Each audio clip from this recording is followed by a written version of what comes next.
Well, hello everybody. Welcome to the show today. Very happy to have you here. This is Umbral session 8 for the third time. Mhm. But that's okay. We're going to progress today no matter what. We do have a new player. We don't know if we'll have Tower in today, but that's all right. Happy to have you guys here. Hopefully, you had yourselves a really good weekend. Mine was fairly sunny and normal, which is cool. Lots of writing, but I do that a lot. But nevertheless, before we get started, we'll go around the board and say hi. Hi, GOV. Hey there! It's good to see you live. I am alive. Yes, and I'm going to go over and hit Hmm? that like and share button. Hopefully, you guys will do the same. Let everybody know what we're doing. But tell them, how was your weekend, GOP? Did you do anything interesting? Not really. Just working. That's what I usually do on my weekends. Although now it's like technically my weekend because I have weird off days. But So, I uh, guess I have a question. Do you all feel justified now that the Ohio thing has become a thing? I mean, it's nicer now that like people are paying attention to it. It took them long enough, but Right. Well, one of the most shocking statistics I've seen come out of this, of course, it was complete debacle, right? And it sounds like that's what you guys were, the trained people were complaining about, right? But the thing that shocks me is how just freely and openly these commentators will state that, well, we have over 1,000 derailments a year, and then just kind of just go right by it, and it's like, I mean, what? yeah, there are. Don't get me wrong. There are a number of derailments, that do occur, but a lot of times it's very minor stuff. That's You know, it, irrelevant. A no, thousand I a get it. year. Yeah, I know. That's a lot. That is a considerable amount, and a lot of it. There are a number of ones that occur, especially in the Pacific Northeast, or I mean Northwest, um, where it's very much intentional. Uh, you have a lot of like I think there's a lot of like eco terrorists and stuff like that in those areas that cause those sort of issues. But a Gee, lot of you times would there. think that would be news. Well, no, that's been going on for a long time. I That's bet. nothing new. Yeah. Um, but it's there are a number of derailments that aren't like massive spills that do occur. But yeah, that's some of it is probably just actual, not like malicious in nature, but I'm sure there is some that is. Well, it You didn't know. look like this one was particularly malicious. It just happened. But we of course now understand that the things you guys were protesting, which is weird because usually it's all about just more money for us, please. But you guys were actually trying to protest before Biden made it illegal for you to strike, which is, very un-American. Was the fact that, the things are not being upkept properly. We need more funding to make everything work.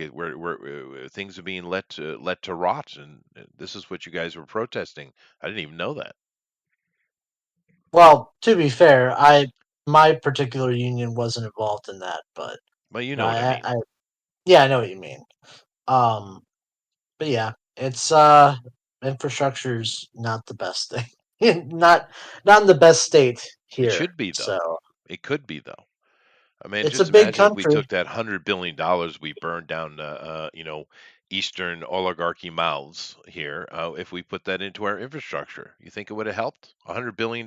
You think? I think it certainly could have helped with the cleanup situation I think it could have in helped East with a lot of Palestine. shit. But Yeah. anyway, we're not here to talk about that. But Yep. damn, dude. All right. Hello, Mhm. we do have ourselves a new player, and he's displaying himself as Superman, and he is Super Dougie. So I'm just going to call you Doug. Is that okay? That works. It works. So how was your weekend, Doug? That was pretty okay. I went up to see the wife's grandma's birthday. Hmm. So How old's Grandma? 80. Nice. Good going. You have a lot of long-lived people in your family, Doug? Not mine. Not yours? Yeah. I actually Not at do. all. Both sides of mine, I have very long-lived people. My wife too. So that's unfortunate. Wait. Oh well. Uh, Hold on a second. what? No. What? Yeah. No, no. That's cool, dude. Family stuff. Glad to have you here. We're going to be continuing on, and of course, last but certainly not least, we have Lady. Hello, Lady. He says that, but I'm always last. I just want to point that out. Because you are last in the progression. Look at the screen. It's Mhm. because my C is special. It's not a C, it's a symbol. Fair. Oh, that would explain it. Yeah. I don't know what that meant, but that's okay. How was your weekend? You know, see that little curly thing on the bottom? I Well, that's don't. right. I think. You're not Yeah, reading in English. I'm Okay, not never reading mind. anything. Yes, yes. I refuse. I'm anti-reading. Yeah, I Which is won't believe that surprising. either. Yes. So I go had a ahead and slow explain it. Go weekend, ahead but and it's explain. What okay. does it do? Go ahead. Go ahead. No, I had a slow weekend. No, explain the C with a little curly Q. What does it do? No, it's just an Alt key. You know how you push Alt when when some numbers and certain things pop up? Part of Microsoft. Yeah. Yeah, that's all it is. Yeah. Chester would know exactly what that Yeah. particular symbol on It the C it's means. for the umlaut. Whatever. There you go. I thought it looks like a C. That's perfect for me. Mhm. Okay. If it's Good. something bad, you can tell me off screen. No, it's not bad. Of course not. It's just German. No, that works. My grandmother was German. Fair enough. Okay. And we kind of throw them all into the Celt anyway, don't we? These days, we just Yep. throw it all. But it's not even a very accurate term. See, now you got me in a history kick. The technical term, if you really wanted to name us all, most people would probably just say Aryan, and anthropologists would probably just call us Aryans, or Scythian, which would piss off half of us. I won't go any deeper. People get mad at me again. But you're not allowed to use the word Aryan anymore, unfortunately. Somebody ruined it. I don't know who. Goddamn bastards. Ruining words. Maybe if everybody suddenly became colorblind and everyone Well, just see black and white. they also kind of ruined a salute and they ruined a mustache. So They they did. kind of ruined a lot of Jeez. things. My goodness. They just kind of ruined Yeah, stuff, man. That's that's what they unfortunate. did. Yeah. Lots Although of I stuff. will give you some Common. inside baseball here and let you know that Aryan actually was more of a group than an actual name for a race. The Aryans were the kind of priests, educator magic dudes. These in more modern times, a couple thousand years ago, they called them druids, but originally they were called Aryans. So it's not actually a race anyway. Nevertheless, let's move on. That's not why we're here. So what I'm going to do, Tower is supposed to be here, and I've been kind of, bumbling around You it, but bumble so well. I do. Uh, He's excuse me. not However, answering. today, excuse me, I'm just going to NPC the character. So that's what I'm going to Okay. do because I have the mission and I want to get on with it. We do have a new player here anyway, so rock on. All right, so I'm going to go ahead here and I'm going to share and we're going to get going. All righty. There we go. Everyone's got their dice up. I'm sharing so you guys can see what I'm doing live instead of having to wait for the YouTube delay. So you can just click on that. And I will bring this up for the viewers themselves. And of course, I have to go to the other side, lady. So keep an eye on things. All right, here we go. So once again, of course, we're still using the Cortex Prime system, and I'm enjoying it. I hope everybody else is. We'll do some other system here eventually after we've done a bit of run with this, but we can always come back to this though. The way it's set up, it's very easy to just jump back into it. Of course, this campaign is titled Umbral, this world. And just once again to introduce the characters real quick, we have a lady's character here, Mavis or Max. We have GOP's character here, Xander Lyons, and he's a very laid back, chill dude. We have Tower's new character, which he's not here to play, but I will be NPCing today in Tacitus Underwood. Although he really has called it Tacitus something. The first time I heard it was much cooler than the Underwood, but I couldn't remember what it was. But I just went with the I have Underwood. it.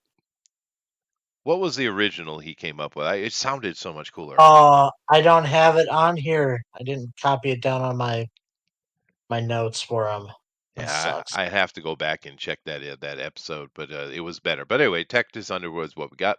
So he will be being NPC today. I do have, of course, my NPC, which we won't be using today. I don't have anything for Doug's character. So, Doug, just real quick, give us a name and a description of your character, real quick, please. Gareth Thorne. He's about 33 years old, and he's a African American guy. hmm Any And kind character of, points? not just kind of stocky. He's Cambrian, sorry. Because he's got that Cambrian crystal shard in him. Oh, right. That's right. That's right. Yeah. Mm-hmm. Okay, cool. All right. And you said stoic. Mm-hmm. I think was Yes. the word. Yeah. Okay. Of course, we are in Boston, and well, I'll get some art up for him this week, and I'll put together his title card. But of course, we're in Boston. We're at the Boston offices here, and last week we did just an introduction for Doug here to the system a little bit, and we went to kind of deal with their particular thing they have going on, because they were rewarded with a property in Boston, the 7 Orchard Street, which was a kind of a popular hangout for the rich and elite in Boston. It is technically a brothel, but it's also just a kind of hangout place, really. There's plenty of people come in and don't interact with the girls at all. And the elite didn't want it to go away, so it was kind of worked out as to give it to them as a reward for their good work, and to have them manage it, and they own it actually. And they have their crew and they're doing stuff. And last week they went to try to deal with a little bit of furniture issue because on the first floor they're trying to put in a restaurant, an Italian restaurant by the name of.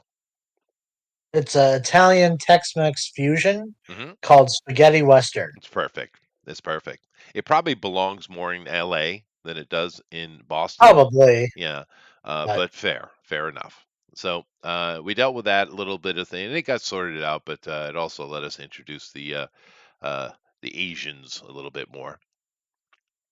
I do love my pick for Miss Bethany. It's perfect. Don't you think that is the perfect image for her? It I is think it worked perfect. out pretty well. No, it's really. I'm really happy with that finding and using that because it screams madam and vampire at the same time. It's great. Yeah. But that's the good thing about Pinterest. They got lots of good art. So we dealt with that a little bit last week, just mainly kind of show Doug the system. So today we're going to get into the nitty gritty of it though and start our today's mission. New case file called Underbelly. And each case file I've been trying to introduce, create an overarching storyline, but I'm also trying to introduce the various factions and places in Boston, right? And we haven't dealt with the underworld very well, but today we are. So, all of you guys, it's 10 a.m. in the morning on a Wednesday, and you guys find yourself in Mr. Burquest's office. This guy is the chief of the Boston Dove office, of course. And sometimes you just get case files from dispatcher. Occasionally, he gives it to you directly because it's a little bit more important, as is today. And everyone comes in. You guys all sit down and you see in the room, there's another person already sitting, which GOP has already kind of seen and knows a little bit about who he is. But he will be introduced completely now. And this is, of course, what the guy looks like. And Burquest introduces him as Tacitus Underwood, and he is a member of the Order. Now, I do believe with your character, Gareth, right? Is that right, Doug? Yes. Gareth, right? Gareth. Now, Yes. what did I give him? Of course, you're a pack member, but that's more of a kind of a united, front type of group. But what group did I put you in? I didn't put you in the order. Marov. You're a Merov, right? So you have a Yes. connection to Burquest. You're both in the same group, right? Okay. But he's a member of the Order. Now, you guys have not had much interaction with the Order yet. You probably during the not with your character, Doug, but for the other guys, during your 10 years of training you guys had before, you probably interacted with a few of them, so you know who they are, but you don't have much experience. The Order is one of the magical factions. Now, magic is, what does that really mean in this world? I mean, because technically you could call what you guys do magic, even though it's not classified that way, right? But these guys are more of the traditional, actual wizards guilds is what they're like, and the Order is a pretty powerful one. And They operate within the pact quite a bit. And Tactus is introduced as being a member of the Order. He's usually not here. He's usually what did Tower say? Houston? Yes. Uh, No, that was me. That that was was you. yeah. Well, he's usually somewhere else more often, but he's been brought in for a particular problem, and therefore, I was going to have Berkowitz introduce the problem, but since I'm NPCing it, I'll do it. And Berkowitz turns it over to Tactus to explain why he's here, and he says, "Hello, nice to meet you," and he actually shakes everybody's hands, and he says that we in the Order we try to help interact with the pact as best we can. We understand the value of it, trying to keep things from getting out of hand in big wars and stuff like that. We're 100% behind that. But we do have a little bit of a problem, and that we need to deal with. One, not only because of the problem, but also the person involved. And he explains that there actually is an Order member who is attached to Boston, not himself, that has had an issue that we need to go help her. It's something that normally could be dealt with a little quieter, but because of the nature of the person. And he explains that Lady Della Vega, which you guys probably have seen her name on a file here or there. You don't know her personally. But Lady Della Vega is the Order's representative in Boston, right? She is at the Bastion Barbary, which is a building here in the Brookline area, not so far from where you are. You guys are in Brookline too. And he's trying. You can tell he's trying to be tactful about it, but she was almost put out in a way. It sounds, just got to cut through it. She was put out to pasture here in Boston. She's and you guys are given case files by Burquest's secretary, and you're kind of looking through it as he speaks.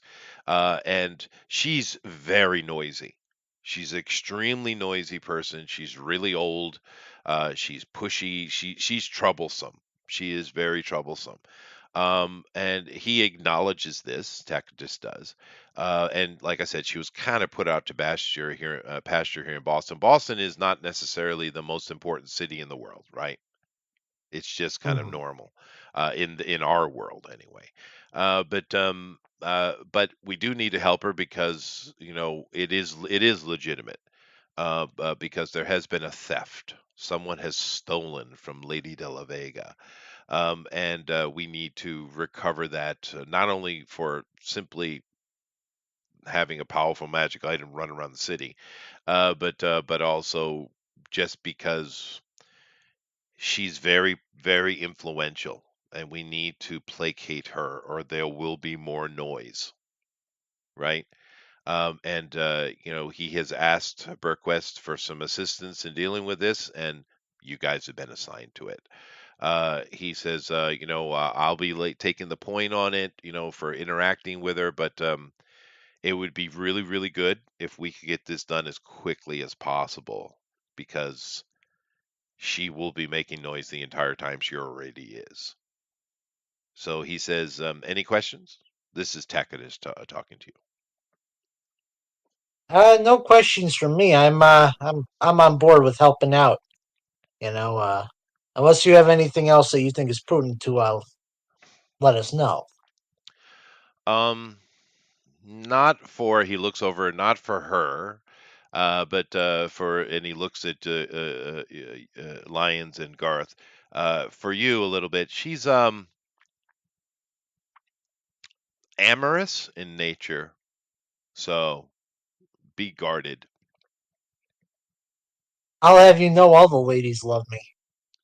But Yeah, he looks at I you and he hear you. says you don't want any part of that, right? Eh, This guy is trying to be tactful, but you can tell he hmm, doesn't like her. But yeah. but it's something that needs to be dealt with, and of course, legitimately it does. Do you have All any right. questions for Tactus before you guys head out, Garth? When do we leave? Fair enough, lady or Max. Are we appropriately attired to You meet came her? to work. I'm assuming you're not in your pajamas. This is I don't during know work these hours, days. Who so knows? you guys are literally working in an office. So I'm assuming All you're. right. I didn't know if she would prefer me in a skirt or not. So, okay. Oh no, she definitely doesn't swing that way. But Okay. she's just a noisy lady, and she's very old. She's Uh, very powerful, extremely And she's very influential, handsy. and she's very handsy. Yes, but There you go. exactly. And like I said, she's been kind of, like I said, put out to pasture here in Boston, but this is an issue that, it legitimately needs to be dealt with. He's just giving you a heads up that hopefully the most difficult part of this is going to be dealing with her and not the recovery of the artifact. Um, so Is he she going does, to have a problem with us searching her place for physical he, leads? he kind of looks at you and he shrugs his shoulder. He doesn't really know. He says, he knows her. He's had some interactions with her, but he's not that intimate with her. And he's not sure how that's going to go, but what that's why he's here. This guy is not some boss in the order, but he is respected, Tacitus. So he's kind of the right guy to send in to deal with it. Now he does in the case file as you guys are looking through it. There is an image of the artifact, and you guys see this image, and the artifact is it goes by multiple names, but depending, it's quite old. But what this thing allows you to do is to while as long as you're in your possession, you can slip in and out beyond the veil, so you can umbrally walk or veil walk with this device freely. Now, there are some umbrals that, actual tethered umbrals like yourself that have that ability. But normally, when you move between the veil or an umbral bastion or something like that, there's some gate involved, right? There's some magical artifact that you have to interact with and go through. And of course, in these modern times, there's this huge network and system, of course. But an item like this gives you a kind of freedom that well, it could be seriously abused, right? Because if you can slip into the veil, you can walk into any building and then slip out of the veil, take whatever you want, and then slip back into the veil, right? This, for a thief, this is an incredible tool. For an assassin, etc. And it's all laid out in the case file of, it seems like a simple device, but it's actually very powerful and quite rare. Often making magical items is in this world, you have to take umbral energy and infuse it in something based on how it's perceived, right? And the more powerful the magic, the harder it is to do. And it turns out that one of the more difficult magics is actually dimensional travel, right? So it's pretty serious artifact. But and you guys can see very quickly, it's not something you want into the wrong hands, right? Because this could be badly abused. And luckily, these kind of things are super rare. But she owns one anyway. That's that. Unless you guys have any other questions, we can just go ahead and get to it. yep. Let's Berquist has go. been quiet the whole time. He's just letting Tacitus deal with it. So you guys head out. You all pile into one of the Escalades or whatever it is we're driving, but something government, you know, those kind of things. But you guys drive not far down the road. It's right here in Brookline, actually. like I said, and you've never been here yourself, but you probably know about it, you know. But you do drive a little bit down the road, and you show up in front of the Bastion Barbary, and of course, because you're all Umbrals in some way or another. Right, whether you be tethered or not. One of the side effects I've mentioned many times is you guys can see the world for how it really is aside from any kind of glamour that's going on. And of course, people in your world use glamour a lot. So the humans won't be privy to it, right? And of course, you can see how this building really looks, and it is beautiful. It is a beautiful building. It's highly magical in its nature. Even though it looks like just a standard kind of brownstone, Brookline brownstone, it's actually much more than that. But you guys get out, you come in, and Tactus is taking the lead in this. That's why he's here. And you go in, and there's a butler that is waiting for you on the first floor. And he bows his head. He said, "I'm assuming you are the Dove agents." Yes, indeed. I show him the badge. Very well. The madam is waiting. Please. And he walks. This guy's super proper butler, old school type. And he takes you to a old fashioned elevator. I mean, like talking like 100 year ago type, right? And it creaks but it's quaint in its way. And you guys get up to the top floor of the elevator, and you get off, and he brings you in and into I wouldn't call it an office. It's a room, and in this room there is clutter all over the place, and there's all kind of objects and weird things. And keep in mind, we're dealing with wizards here. This is a wizard dress, right? But so it has a lot of that kind of accoutrement is across the room.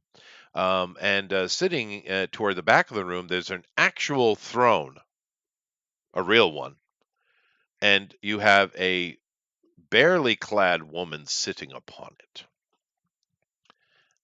Lady Della Vega.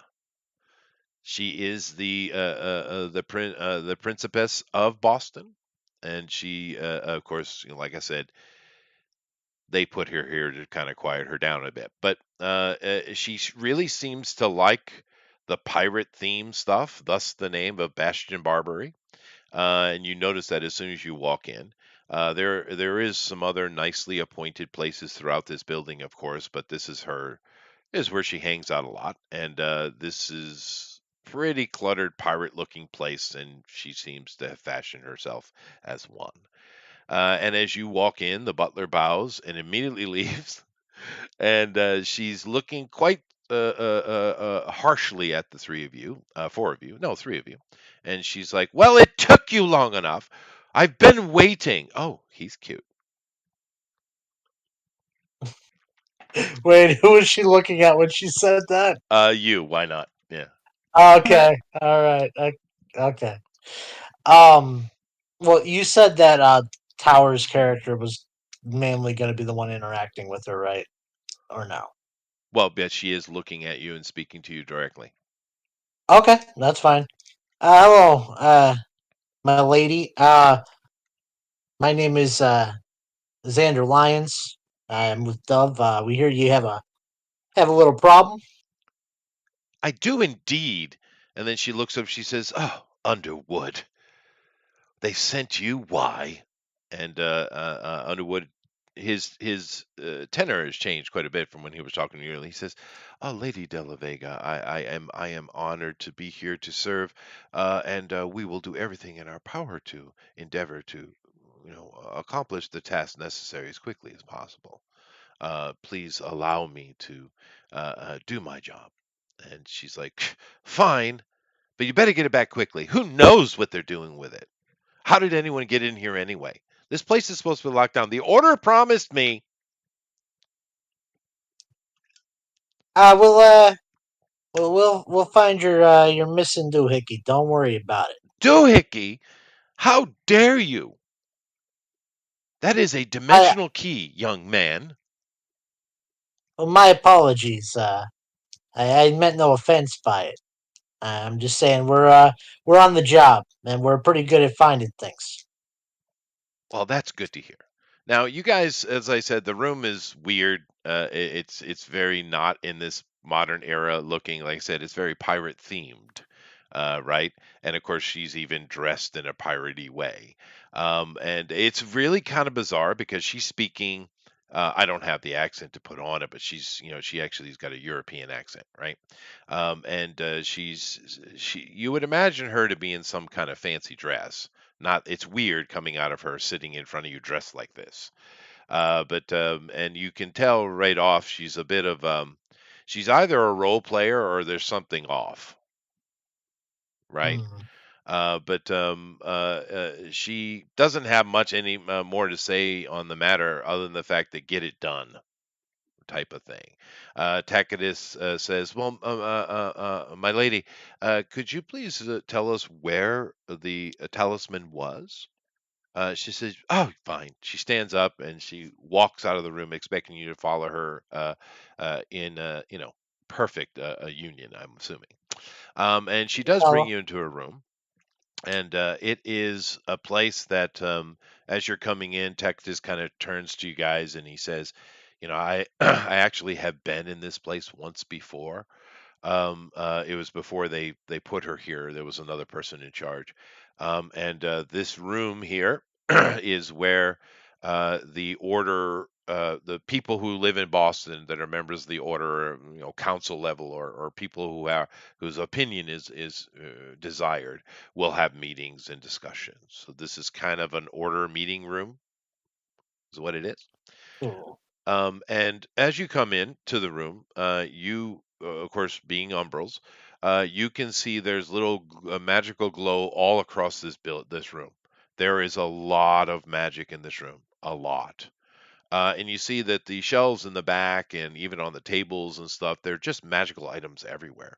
And she does kind of pipe in almost on cue and say that this is the room where we keep all of our magical items, and we also have our meetings here. But those are, who cares about that? But we keep all our magical stuff here that is in Boston. In this is like a vault, and she points out that the windows are warded, and she goes into this long soliloquy about how absolutely protected this room is. And as you guys walk around and take a look, and we're going to have you make some rolls here in a minute, you might well find out that that's very true. But there are a lot of magical items just sitting about. And Tacitus asks, "Was only the talisman taken?" And she says, "Yes, why?" He kind of looks at you guys because there's money in this room, dude. hmm. Money, money. So, so somebody clearly wasn't after. They were after a very specific thing, not to rob the place. Possibly.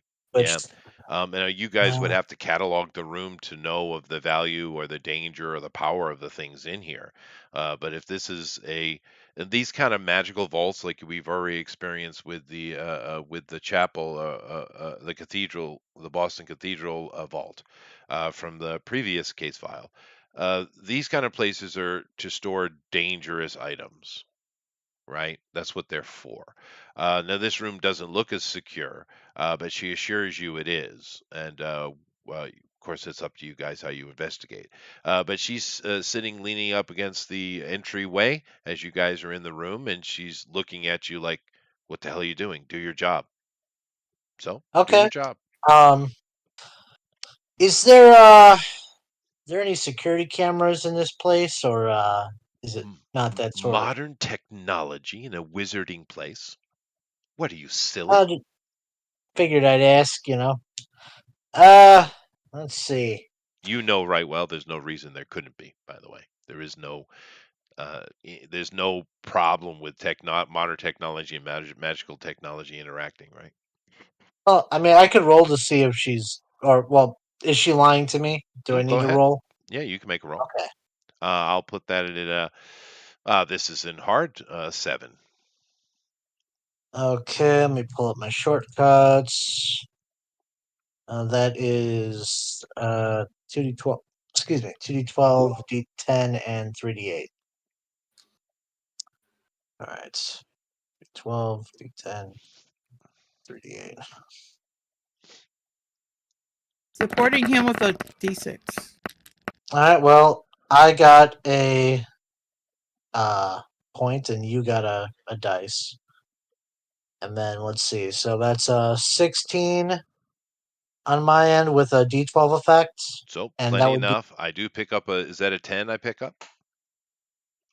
yes, and I should get 2 hero dice, which I keep forgetting. Is it my effect or is it your dice effect? It's going to be under my end. But Okay, that so in this case that would be a 6. So so I got successes. 2d6. Yep. All right, cool. All I'll write right. that So down. you succeed on that roll, and lady, in this case, you don't know what he's thinking. The only way for you to assist is when it's readily apparent what needs to be assisted, right? Okay. And now if he asked, if he came over and had a conversation with you, okay, that's fine. All But right. but in this case, you can't actually assist in that way. But you do succeed, no problem. Well, how did you get 2? It's a 7, so oh yeah, okay. She's not lying. Matter of fact, she seems a bit oblivious. Hmm.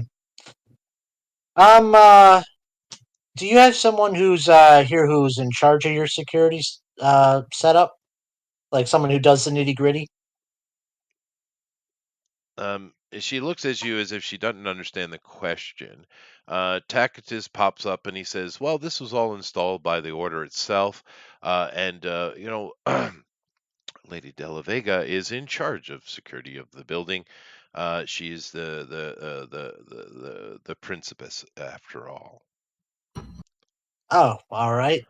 I And didn't she know if you looks had at him sideways, but she didn't say anything. hmm. Um.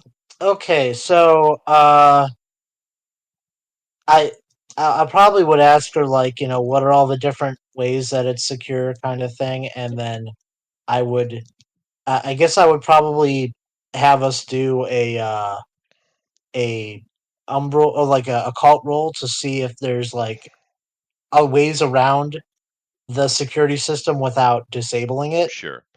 So whilst you're talking to her and Tacitus is answering the question because she doesn't know, but you two are talking to Lady De La Vega. Garth, what are you doing?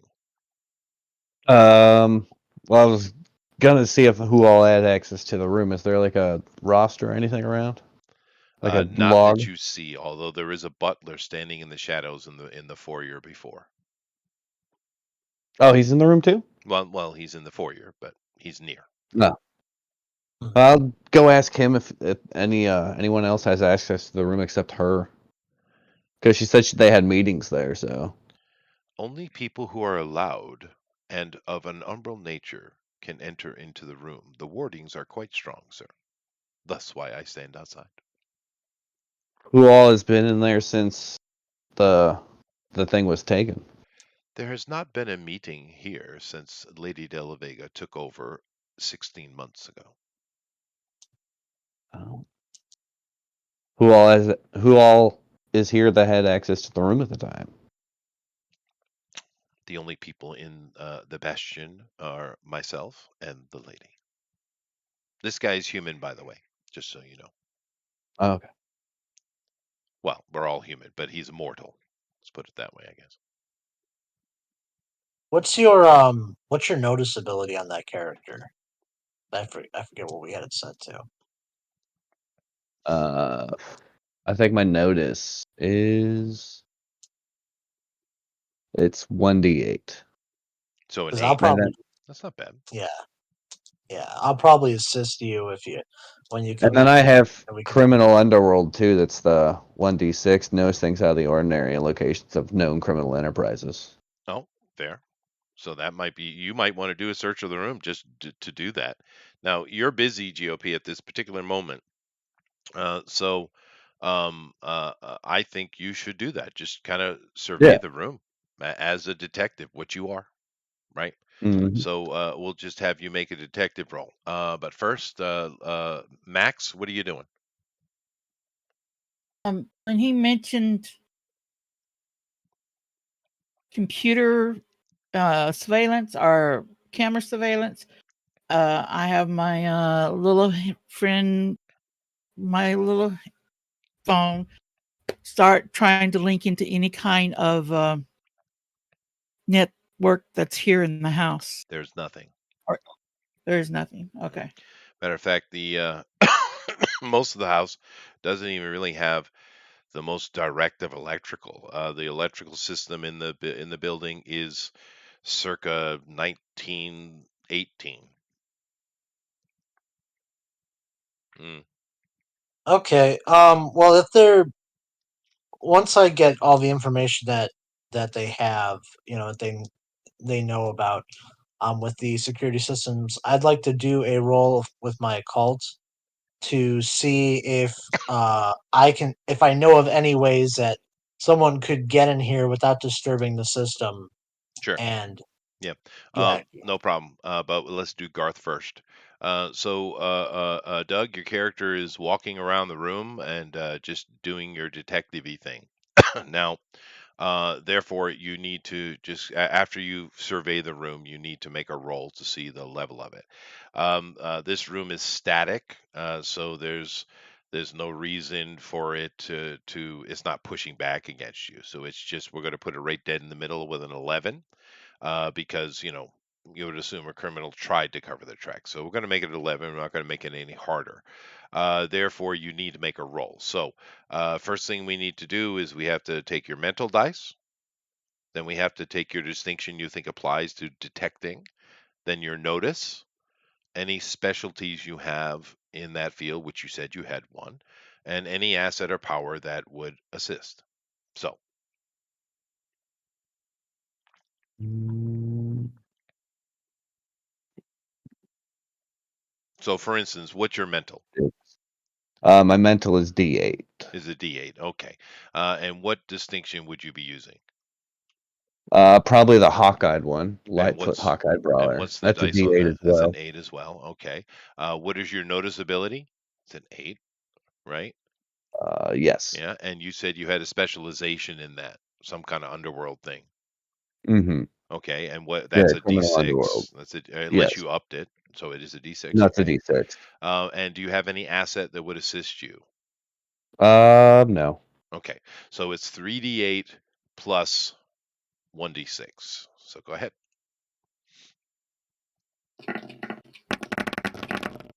Okay.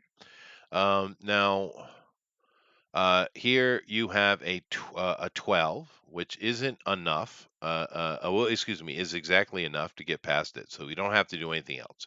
We don't need any PowerPoints or anything like that. Although I suppose you could spend a PowerPoint to teach yourself a hero dice if you wanted to do that. But it's not necessary. You succeeded in your role. Okay. Mhm.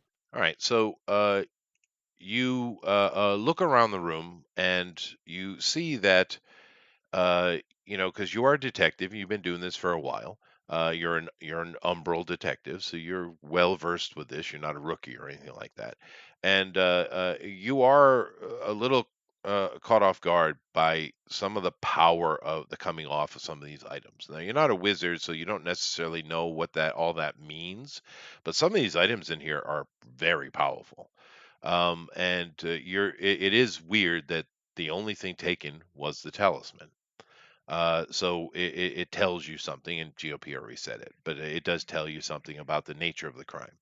And you do find the spot, obviously, where it was, because the talisman shape is laid out in dust. This place is not well managed in that regard because the butler can't even enter the damn room, right?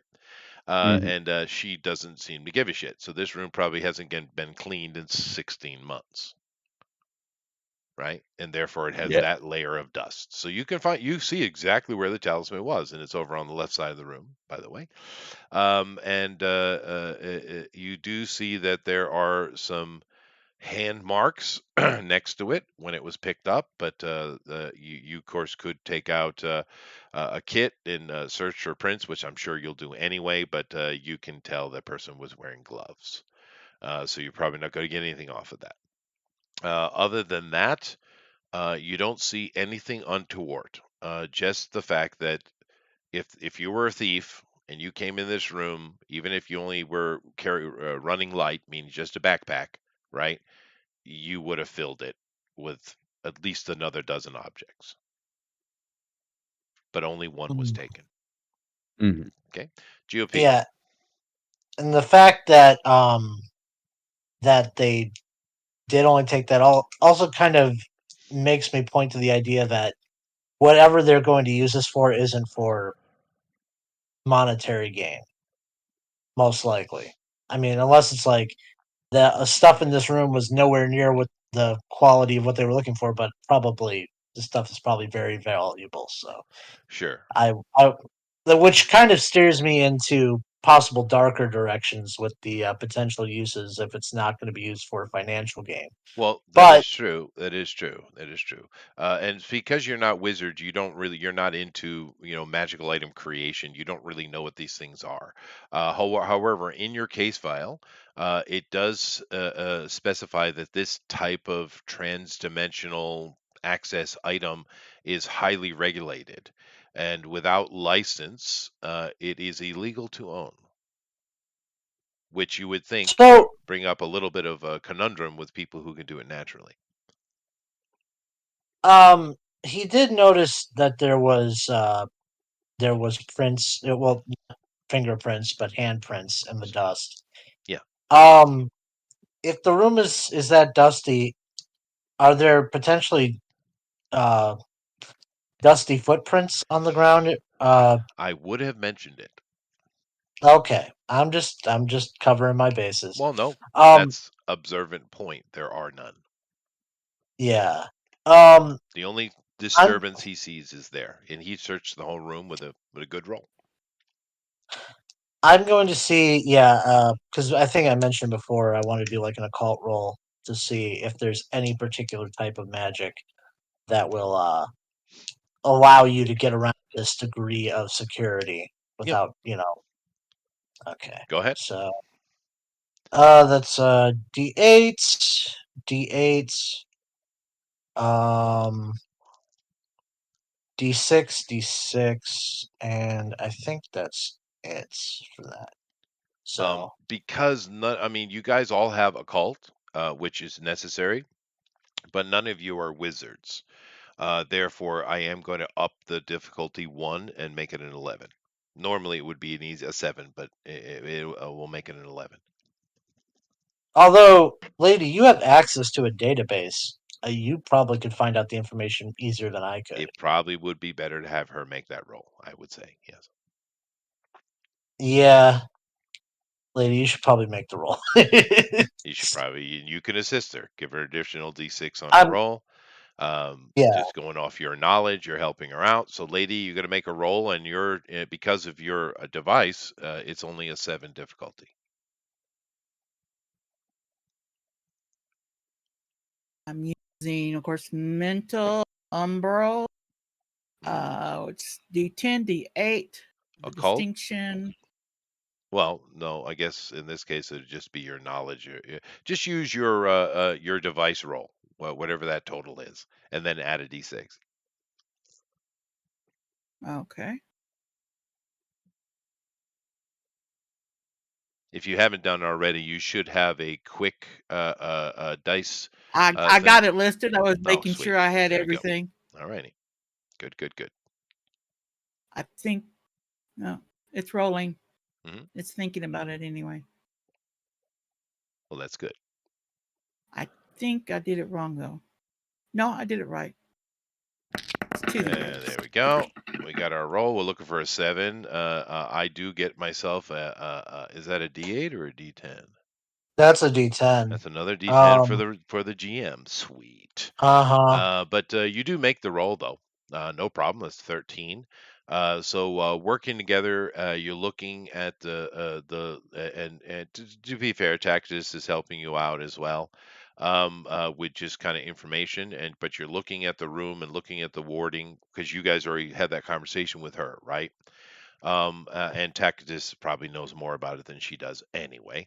But there is nothing that is known that would be able to get into this place without there have been an alarm going off or some telltale sign of it.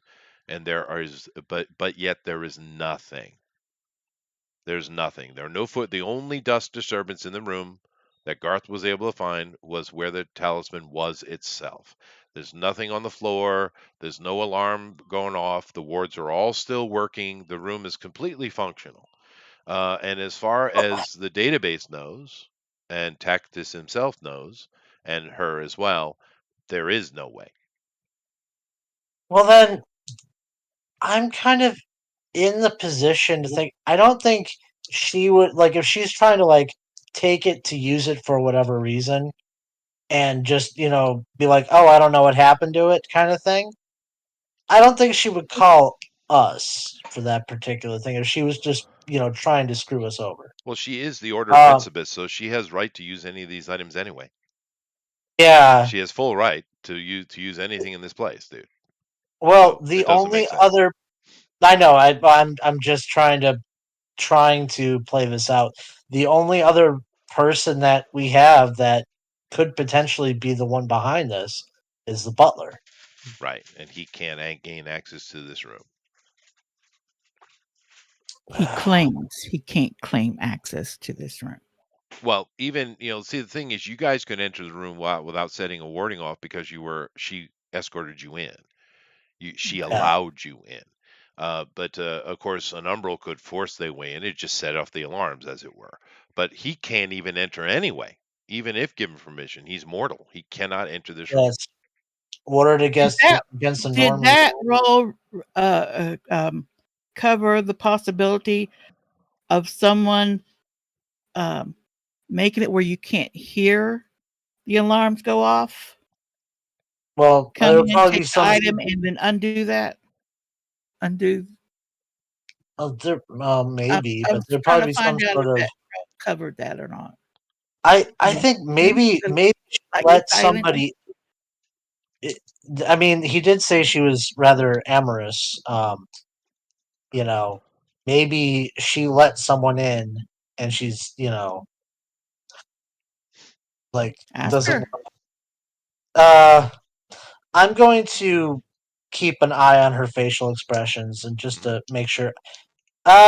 You sure there's nobody else you showed a tour to? Any friends coming by who No. Okay. What's do I have to roll for this? Mm-mm. Okay. The That was butler obvious a actually, lie. the butler flinches in the back, by the way. Oh. You guys keep looking through here. I'm gonna go just ask the butler a few questions. Maybe he saw a few things. Okay, you go up to the butler. His name is James, by the way. Of course it is. Oh, James. Listen here, Jimmy, old pal. Put my hand on his shoulder. Uh, Look, I get it. This particular job, it's probably has its taxing moments, but It used to be better. just level with. Can I do a persuasion check? Just level with me. Yeah, I mean, we need. because of his job, you're gonna have to. Yeah, yeah. Yeah, that's fine. And he takes his, even though you can tell he doesn't like her, he takes his Mhm. job very seriously. So I'm going to put this at a 15. All right. I mean, I have to. Yeah. No, I hear you, and that's. But he is only human, so I probably could He hit him is with only the. human. Well, I mean, if you're going to magic him or something like that, that's different than a But persuasion roll, yeah, I'll do the persuasion because I can probably still do it even with a 15. and that would probably get you in Um, trouble. yeah, if well, I mean that the only thing is if he is only human, I might be able to get away with it, but I'm going to save that as a last resort if I can't, do this normally. So 2d12, d10, 3d8. Okay. 10 3d8s.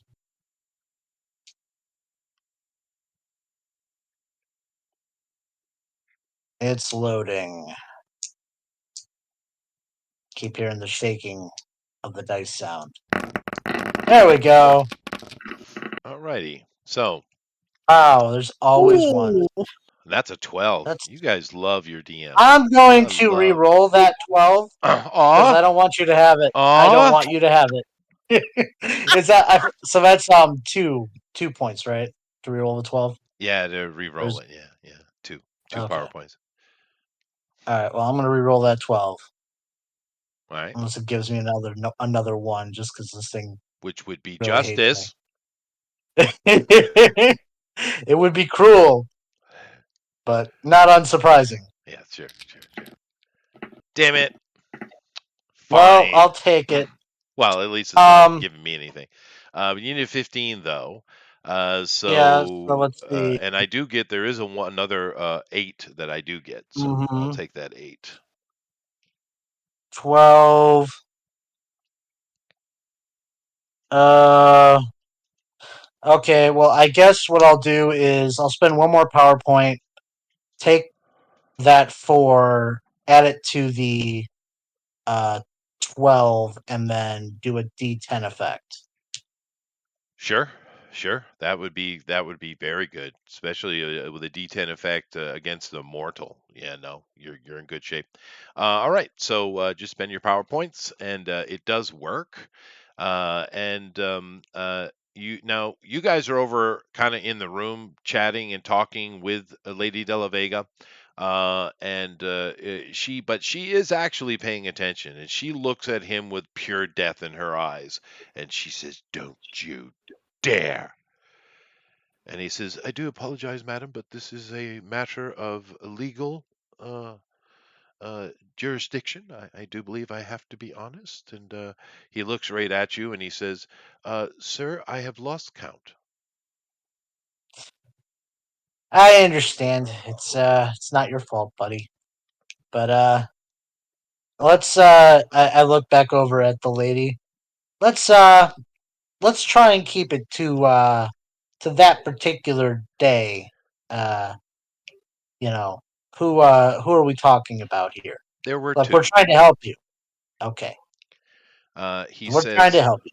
yeah, and she's furious and she's throwing curses and cusses at him. And Tactus kind of almost physically takes her over to a corner to calm her down. So she's out of view now. You other guys, Garth and Max, are, of course, I'm assuming, focusing in on this conversation. And he says, "That particular day, sir, in the morning we had Lady Penelope. And then in the early evening we had a young gentleman." Uh any idea what this gentleman's name was? "Unfortunately not, sir, but I did find it interesting because he seemed to be a member of one of the new breed." What does he mean by new breed? Do I know Uh, what that means out of Uh, character? this guy is super knowledgeable about your world. Obviously, who knows how long he's been working here at the Bastion. And the Bastion has been renamed, by the way. It didn't used to be called Bastion Barbary. She named it that. But she has the right to do that. But anyway, um, yes, one of the new breeds. I believe they call themselves the Sphinx. Now, All right. that doesn't ring any bells for you, GOP. It doesn't ring any bells for Garth or Max. Texas is not here. He's pulled her to the side. Lady, I would say you need to do a little bit of searching on your computer what that is because you haven't heard anything about this. It doesn't require a roll though. You're able to get in the database and you find it. There is a seemingly a new type of demon that has been moving around for a year or a year and a half, maybe. They're not sure exactly when it started, but keep in mind to make a demon in this world, there's all kinds of different procedures, right? There's all kind of different ways, and all you're doing is finding a way for a lingering spirit to be able to enter into a mortal body, right? There's many ways to do that. Some of them are illegal, some of them are legal, like vampires who are quite troublesome in many ways. They're what the way they do it isn't illegal because what you're doing is they kill you and then drag your spirit back into your body. So they're not stealing a body at all. There's nothing illegal about it. You can do what you want with your body, right?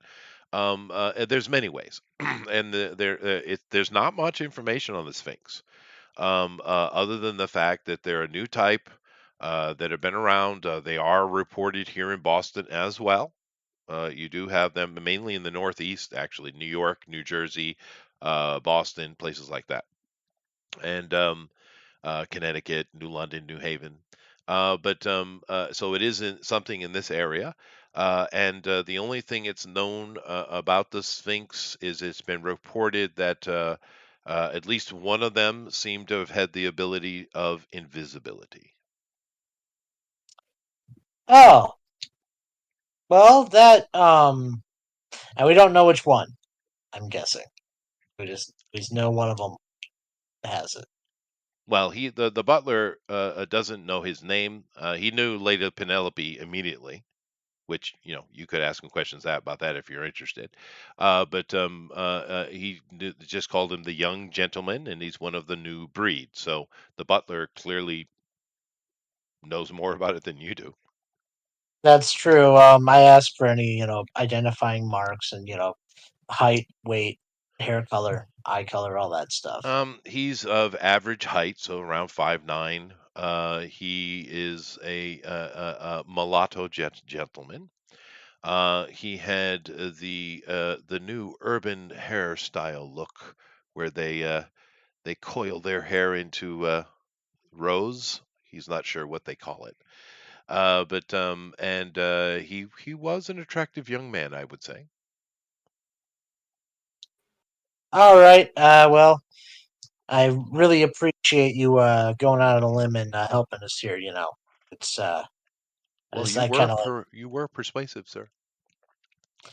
uh, thank you very much. I'm gonna go and see if I can't get a name out of your boss. Okay. Uh, so He says, "Very well, sir. Would you like any refreshments? A hot towel, possibly." I'm probably gonna need two by the time this is over. Very well, sir. And he goes off to, acquire such things. Whilst this is going on, Max and Garth, though, you guys observe that little interaction. What are you guys doing now?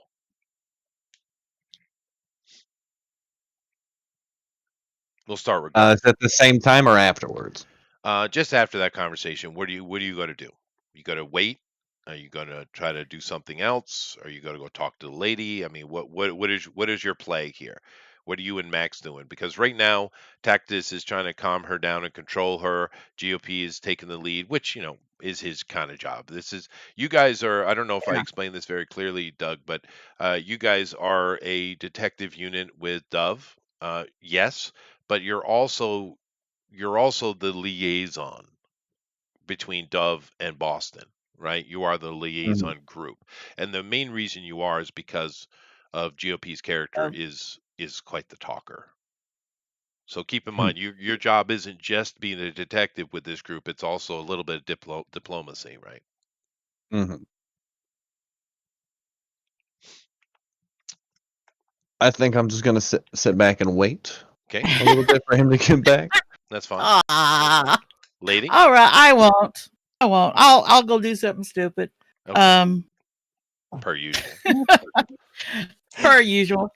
Um, during listening to all the conversation, I still don't hear a day or how long it's been since this thing disappeared, hmm or that she noticed it was gone. The case file would tell you. Okay, Gates file told me what day it disappeared. All Uh, right. it disappeared 2 days ago. Well, she doesn't know when, but actually yesterday morning she noticed it was missing. Okay. So it could have been gone for 2 days. Well, it must have But on the day in happened in the question, there was evening only two before. people. So, yeah. And that is the day in Yeah. question that GOP was talking about, right? And I Yeah. have no way to looking in the past. No, you guys don't have those abilities. That's high end shit right there. Yeah. Precognition, post. Not even with my special glasses. I can't look into the past. So, No, that's called oh, psychometry. Yeah. yeah. Don't have any kind of special abilities like that. Because I went all tech. Where are you? Okay. Well, clearly you need to talk to her. She has the information Yeah, that you need. Yeah. Mhm. Well, yeah, yeah. I'm gonna goof this up. I'm gonna do it anyway. He's trying to calm her down, and I ease over there, and I go, men just don't understand. So you go over and speak to her, and she Yeah, looks at you, and she looks down on you. You are beneath her, just so you know. I'm beneath her. Well, Yeah, everyone is. yeah. She is Lady Della Vega after all. Which isn't her real name anyway, but that's beside the point. Um, what brought you to this conclusion that it was someone else that you didn't know? Is there someone that you think absolutely hates you? That they would steal this one thing out of this room? Says, I have no clue. I have no idea who would do this. I have not said anything to the contrary, which technically she hasn't.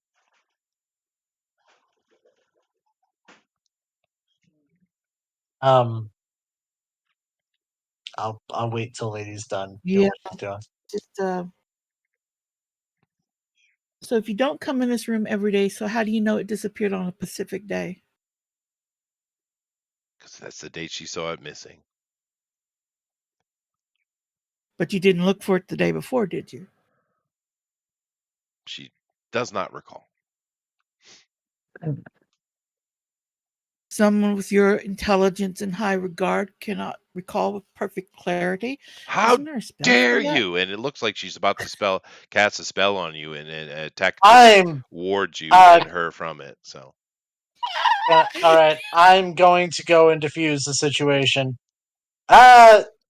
Look, what my friend is trying to say here is, I mean, look, you called us, and I mean, if any information, I mean, clearly there was a little bit more going on than you were willing to say, and I mean, I understand you got your own private matters. Normally, that's none of my business, but we're trying to help you here. The spray thing is You know? starting to spray on all the leather couches around. It's a spray that shows body fluids. Oh If you God, put a black light on it. I lady, why am is it going. that you're on a liaison team? You know that, right, lady? All I'm a right, so detective too. so she's just becoming furious. She hates Max. She wants her dead. I mean, this lady's Uh, she's unhinged. Have I not described that well? I think I yeah, I hear you. have. I'm just trying to I'm trying to like keep her attention on me.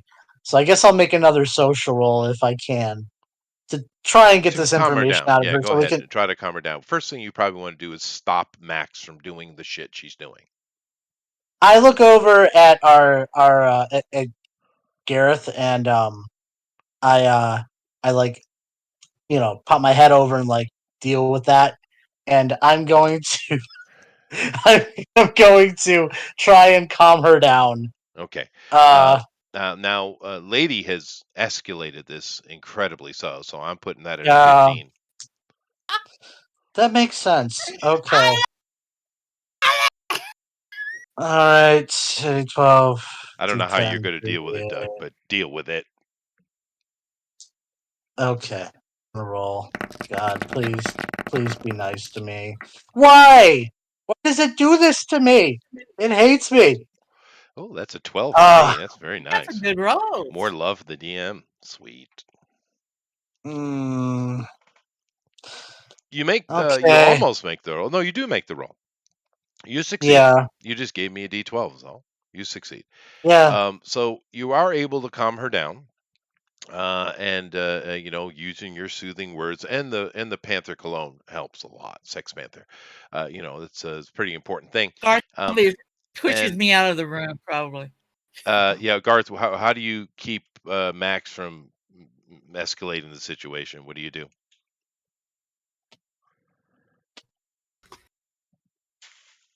Garth, Garth, you're muted. Doug, It is funny that I'm pretty sure he said his name was Gareth. And everyone Gareth, keeps Garth, calling Gareth. whatever. Sorry, Gareth. I'm sorry. Doug, You're muted.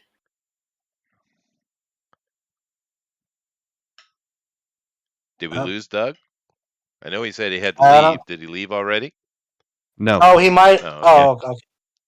Sorry, my mic went weird. I couldn't hear anything for a minute there. Oh, Hey, um, David. they're trying to figure out how you're going to diffuse the situation with getting a lady to stop spraying chemicals on all the couches and random furniture in this room. I'm gonna grab her and take her out of the room. No, that'll do. That'll do it. That'll Yes, do it. very good. All right. So let's see here. Now, I'm assuming, just to speed things up a little bit, you kind of relay information to Textus that you have found. He looks at her quite sternly, and this is the first time he's been stern with her because he's been trying to be very diplomatic. He says, "You know the rules." She says, "Rules?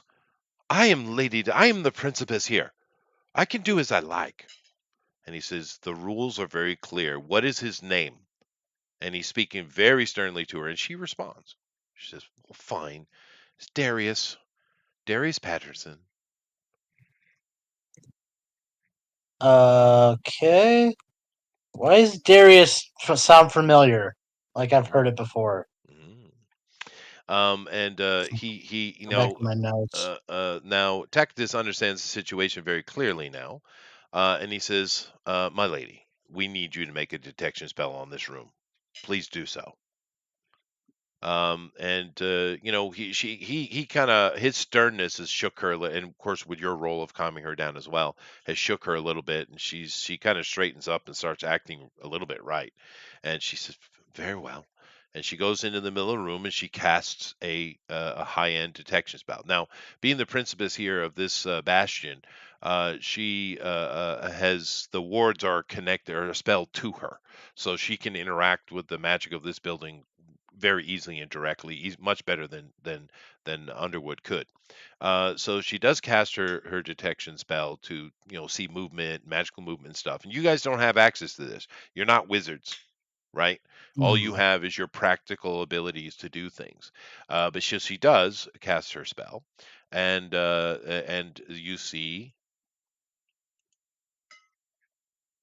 the spell go off. It lights up the entire room, and you see a person moving through the room, a shadowed version, like we're kind of looking at the past in a way. And the person moving through the room is clad head to toe in, well, the only thing you can describe it as is ninja gear. It's kind of what it looks like. And this person walks into the room, walks right to the shelf exactly where it is, picks it up, and walks out. And not an alarm goes off. Nothing happens. Right now, you do notice that as you're watching this take place, that even though you can see the outline of the person, it's not very clear. It's blurred. It's off. This person has some kind of magic is he's using. You don't know what it is. And as she's casting the spell, and you guys are watching this, she's like, "Darius." So she But seems to recognize the person without being able to see his face. Um, so I was thinking Darian before. That's why I was like drawing the connection. I'm like, no, it's not right. Well, no, that's okay. But so you have your thief, kinda. She gives you a full description of him, which matches the butler's, and like basically he's a fairly attractive young mulatto man with cornrows, right? He doesn't have any kind of specific physical features that would make him stand out, although he is heavily tattooed.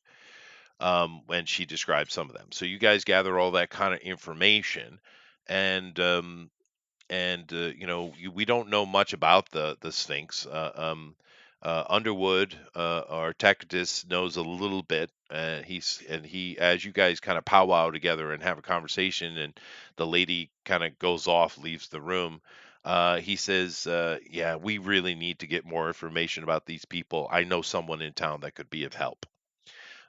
So you guys leave this place because there's really not much more for you to get here, and she's become quite annoying, to be fair. And he says you need to go talk to Sebastian. Um, Sebastian kind of facilitates two things for you, he says. And you guys, in your notes somewhere, you guys have heard of the Sebastian Stone yourself. You don't know, you never met him, but he is on your list. Not only now, Tectus is saying he's a person who knows more about these new breeds, more about demons than anybody he knows, which is interesting. But he's also a well-known fence in the city.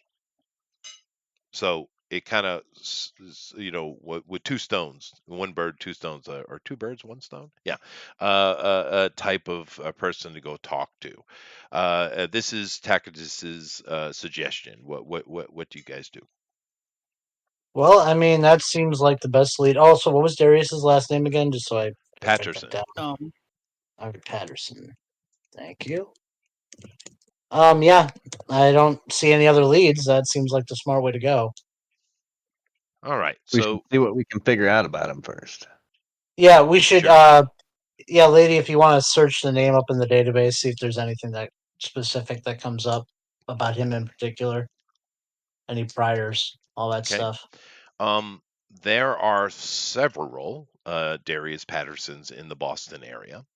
But there's only two that are of a demon persuasion. One of them actually works with the Union, your dude there, the Italians. He's a not an Italian, but he does work with the Union. The other one is a young man, which you have no address on, but he is young. He is known because he's gotten in a little bit trouble with the BUA, the Boston Umbral Agency, and he's a bit of a petty thug and criminal. Do we have ethnicity on either of the two? One is a Irishman, and the other one is a young mulatto, and in his mugshot, he's got cornrows. Okay, well then that's the one we. That's the one, Yeah. obviously. So, um, and that would be the second one, the one that we don't have an address for. Don't have an address, don't have much information. He has been arrested 3 times by the BUA, though, for petty crimes, of an umbral nature. In the human police files, he has never been arrested. Okay. All right. Well, good. Now we have something to go on.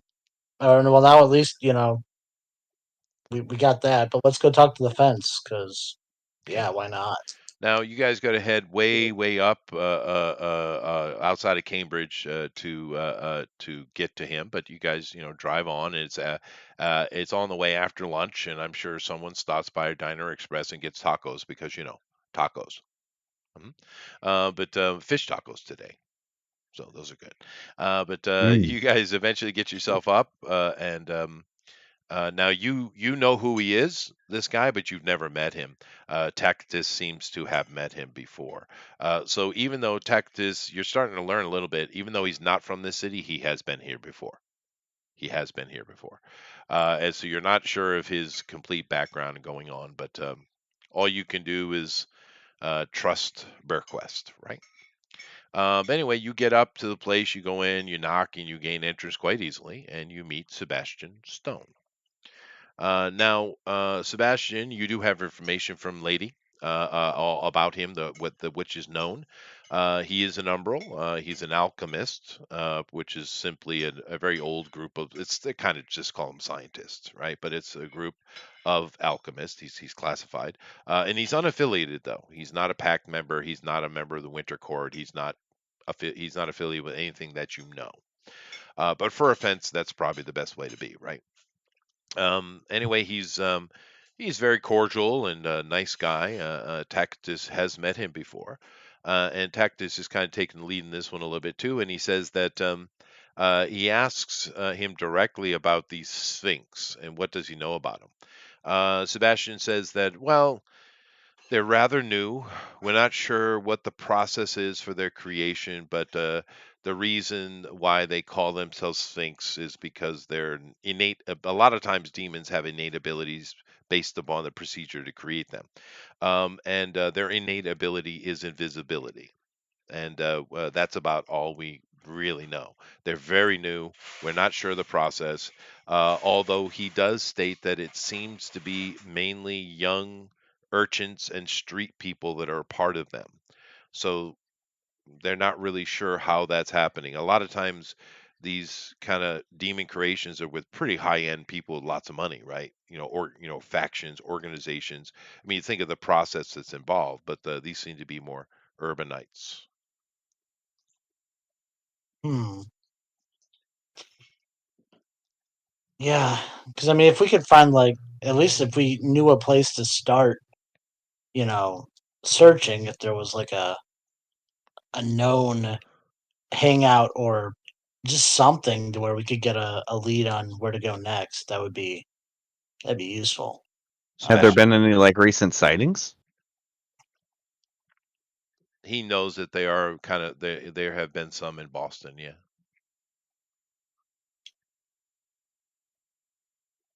uh, is there uh was there any that came by recently? I wouldn't know. Can I do a check to see if he's lying to me? Yeah, this guy is good at some things and not at others, so I'll just put it at 11. All right. 12 to 10, 3,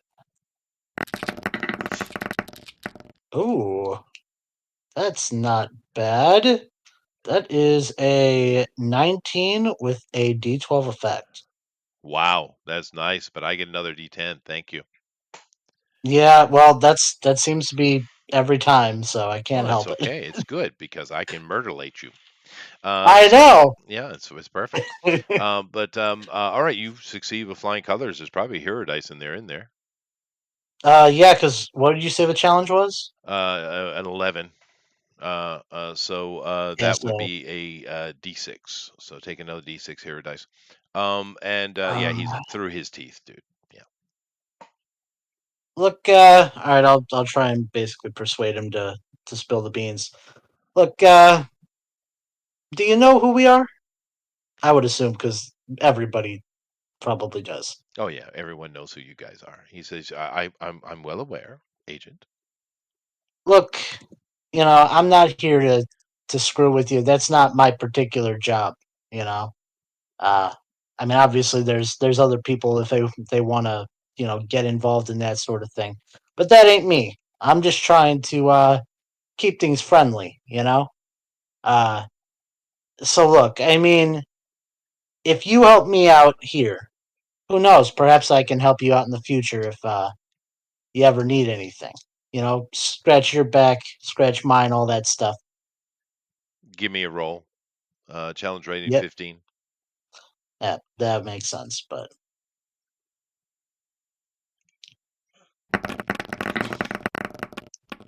oh look, another one. But I mean, You guys are gonna die. yeah. Well, you know what? It's the digital roller. I blame all of it on that and take no Dude, I responsibility. have Um, 2d12, 3d10, a d8, and I two know, d6s. You guys are in big trouble. I know, Yeah. I know. I can't help it. Okay, But you so that's a succeed though. 19 You with a succeed. D8 effect. Yeah. He kind of squirms in his seat a little bit and he's like, "Look, I didn't make the deal. I sent him on his way. Hmm. I do So he was. not," he says, "I do not traffic in such high-end things." Did you happen to point him in any particular direction? No, however, he was claiming to be under the auspices of Diego Lopez. I give Lady the little like nod to check the name. Okay, lady. Is there any? Oh, hold on. Okay, lady. Yeah. You check Diego Lopez. He's not on your radar per se. I mean, he's in your files. He wasn't hard to find, lady. But he is kind of a small time underworld, boss. He's kind of a gang leader, and he's a demon. But he's not high end.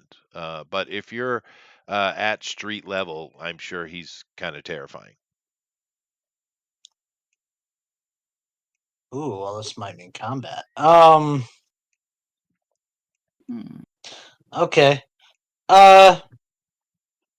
Is there anything? Well, because that's what she looked up, but I'm asking the dude. Is there anything you can tell us about this Diego Lopez character? Oh, a foul creature, really. Some gang banger. But in my business, one has to interact with all kinds. I understand. We're all just here out here trying to make a living. Look, like I said, I did not make the deal. I sent him on his way. I do not know where he is. He was not pleased with it, but I do have certain wards and protections in place. However, if you wish to find him, possibly speak to his employer or benefactor. I'm not sure the relationship, but of course, anyone who does any research will know exactly where to find Diego. Hmm. Well, thank you very much. I think you're probably a good person to have on. To get to know a little. I hand him my card. Just you ever need anything or anything at all, just we can keep in touch. Okay. Now, technically, he hasn't broken any law, so Mm-hmm. I mean, technically, so Um, it's fine. And he nods his head. He's quite a cordial guy. He doesn't get angry or anything like that. But you guys are you got your information. You leave the premises. You're standing outside, lady. Yes. Where does Diego hang out?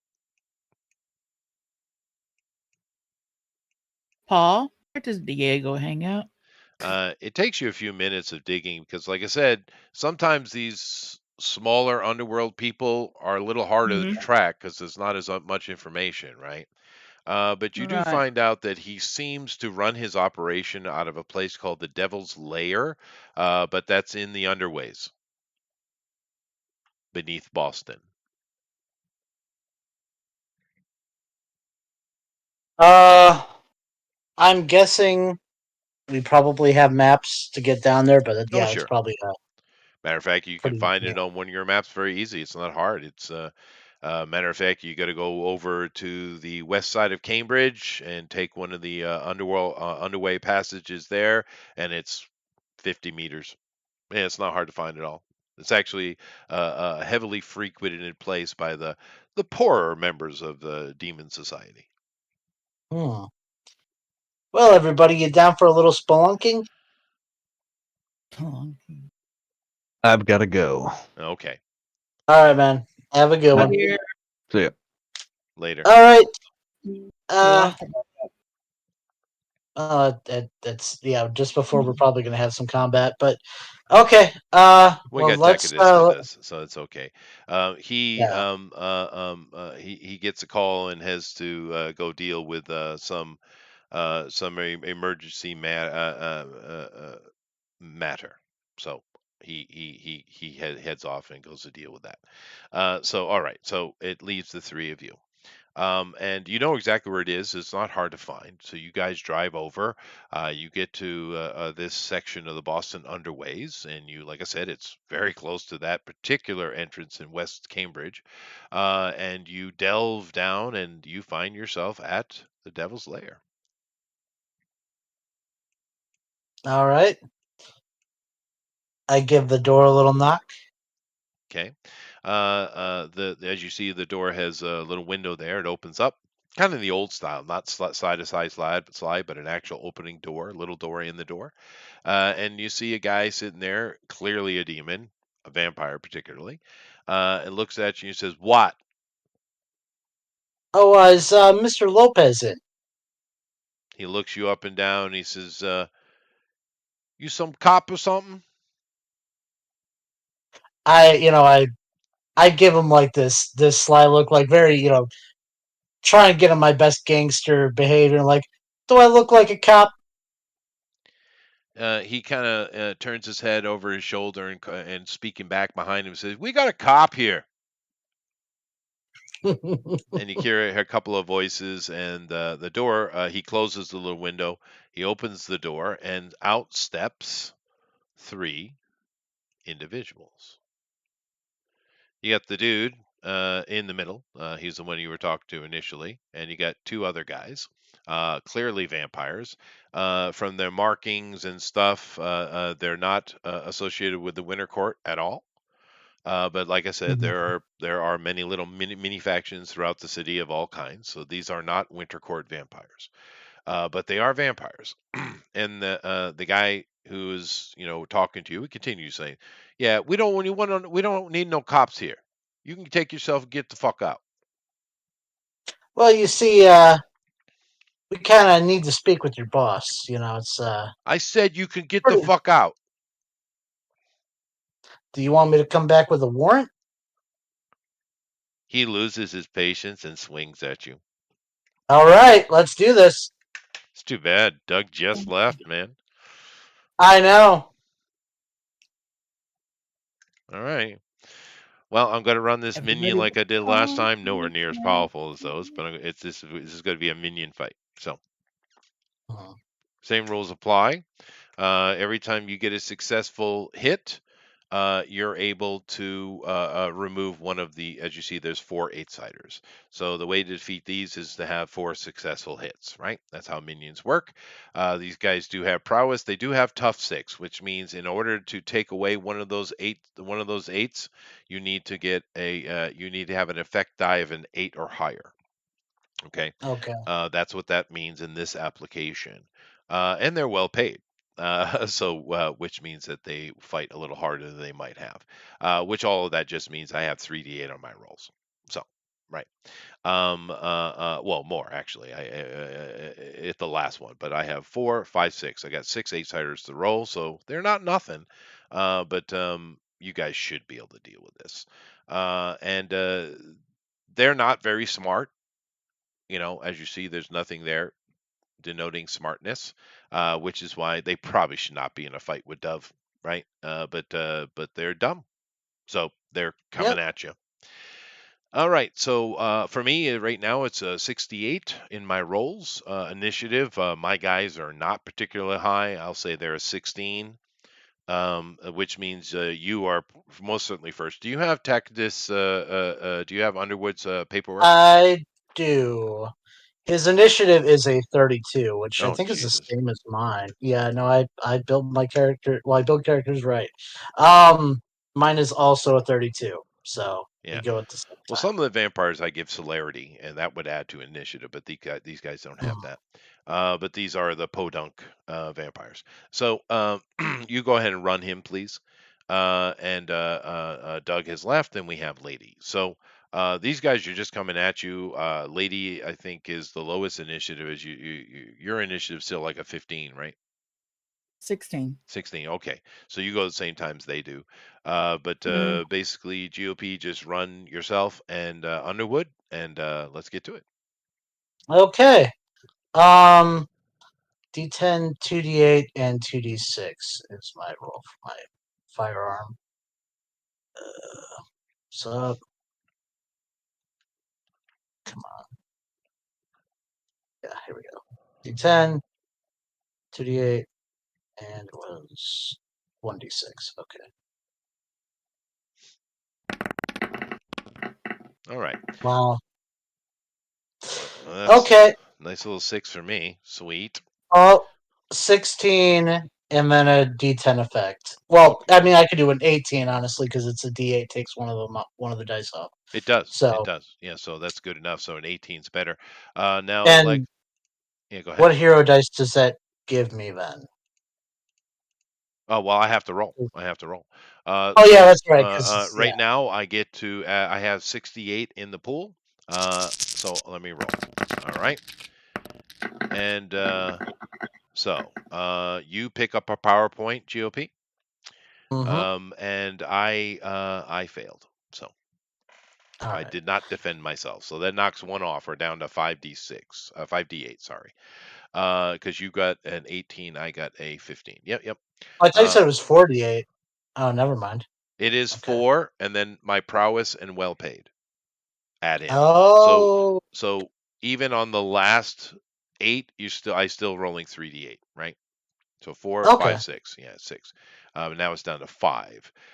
So go ahead and do something with now your guy, your attack. What is it you just did? How are you attacking? My guy he had his pistol. He was firing. He was shooting. So you kind of fire off of these guys. Now it's Underwood. You know this character. You built it. So go ahead and do and describe.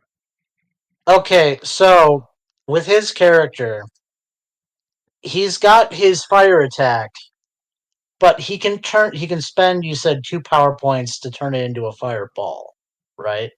The AOE. Yeah, The AoE. So how would that work with minions? same. Well, it wouldn't. It's just visual, I guess, in this effect. Yeah, the way minions work, but it wouldn't change anything. Yeah.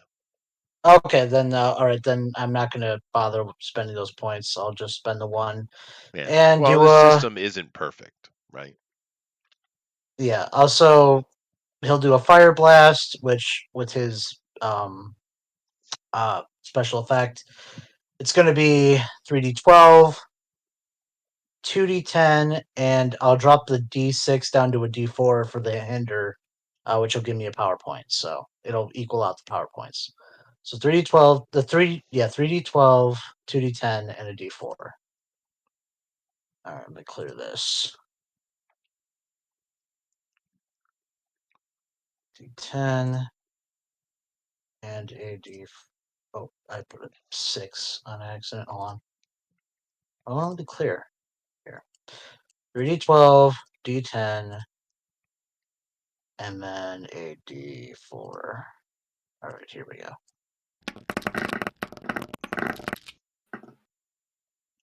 Well, I was gonna get a 1. I mean, well, yeah. Oh well, that I don't want messed me this up. stupid 4-sider. I'm just going to up Uh one of the huh. 6s to an 8-sider. That's cooler. Mm-hmm. So, uh, that is a 17 with a d12 I effect. see that. So let me go ahead and roll my 5d8.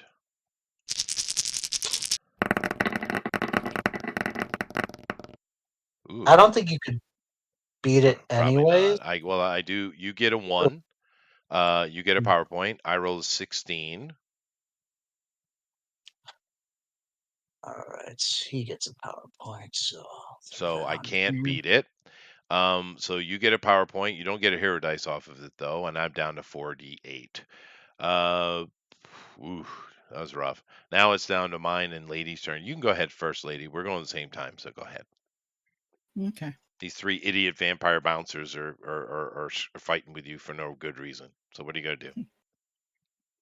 Well, he's the one that started fire or shooting. So yeah, gonna shoot him.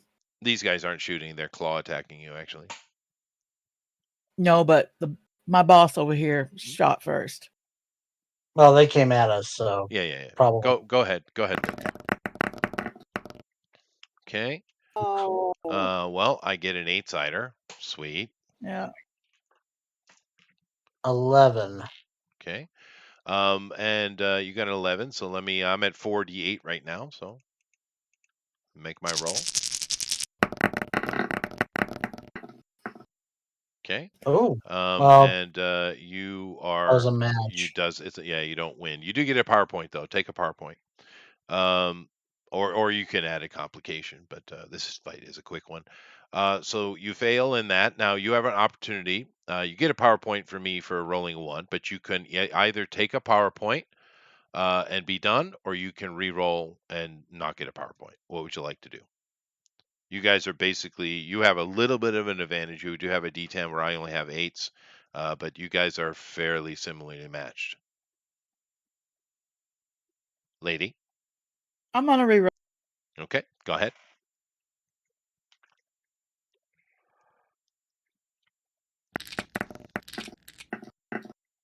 Alrighty then. Another 8-sider for me, so I'll Dang, just take Kyle. the 8-sider and up it to a 10. Actually, no, I'll There's take a 12. 10-sider and up it to a 12. How about that? Okay, now I have 3d12. Very nice. Let me make my roll again.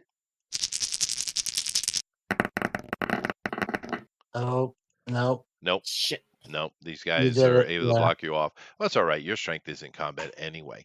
Alrighty then. So that's done. Then it's my attack, and we will direct the attack toward. Let's see here. 1, 2 for Underwood, 3, 4 for GOP, and 5, 6 for Lady. So let's go ahead and roll it. Lady, I guess you pissed them off. Oh, So alrighty then. So let me make my roll. All right, Around lady, 48 you get now. another PowerPoint, and I rolled an 11, so beat me. Okay, defense. Let me bring up 8, 8, 8, 8. Okay, 3 8s.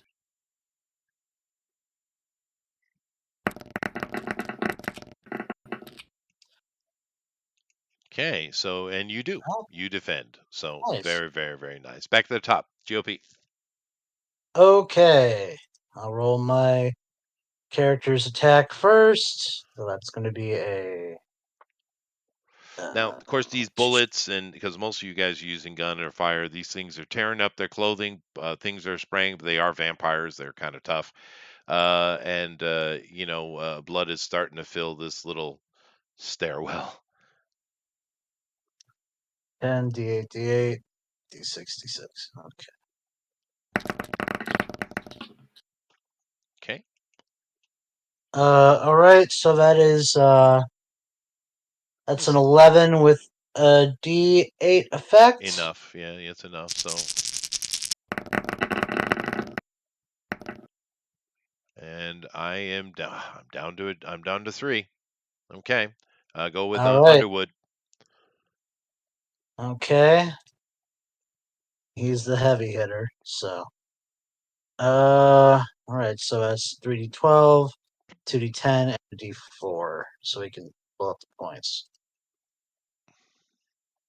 D10 and a D4.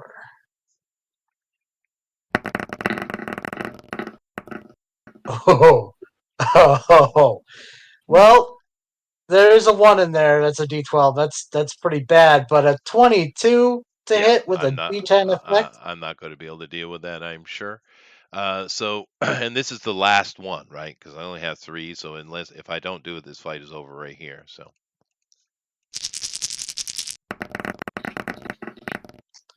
Did I beat an impossible number? No, I didn't. And I got how? So the hero dice would be D8s for this, right? Because they're all D8. And then it'd be 2D8 Yeah, then for these are him. all D8. That's right. Yeah. Yeah, 2D8. I don't have any more D12s. Oh, I'll that's take 2D6 instead. How about that? Okay. So yeah, my doom pool is pretty large. You notice I didn't use any of it. Well, I know you're saving it It. for something Mhm. special. Yeah. Yes, I am. So, Yes, but these guys are dropped quite easily. They are just bouncers after all. And you guys didn't take a scratch. They're dumbasses for fighting 8 dove agents anyway. But as the last one falls to the ground in their pile of unconsciousness, I mean they are vampires with tufts, so you didn't actually kill them. But they are completely out. You could stomp them into oblivion if you'd like. However, standing in the open doorway behind, you see a heavily tatted Latino guy saying, "Was that really necessary?" hey, they attacked us first. You know. Ah, well, it's hard to get good help. Come on in. I step over the bodies on the ground, Yeah. the unconscious bodies. Yeah. Okay. You guys stroll in, and this is a pretty seedy little place, but he takes you over to a table where they seem to have been gambling. And apologize. I don't do a Boston Latino accent very well.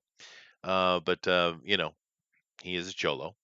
And he seems very calm though. This guy is not excitable.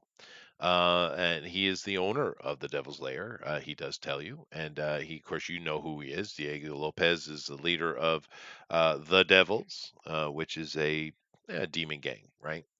You don't have tons of information on him because he's kind of low end, right? He's not someone you normally be dealing with. This is the kind of umbral activity that's usually left to the police or the BUA, right? It's something let them handle it. It's not something that would come onto your radar, right? You guys Yeah. deal with more serious issues. These guys are low end thugs. However, like I said, he's quite personable and easy to talk to. So. I'll say as a gesture of goodwill, we'll overlook that whole thing. Just say guy's getting a little too antsy. Maybe a little too much booze or something. But it's you know, it as far as I'm concerned, that whole ordeal back there didn't happen. I appreciate that. What can I do for Look, you today, agents? we're looking for someone. Hmm. Uh, are you Darius, you I'm know? assuming. Yeah, you know the name. Yeah, well, dumbass. Look, yeah, I'm sure you're aware of the situation. Then I am.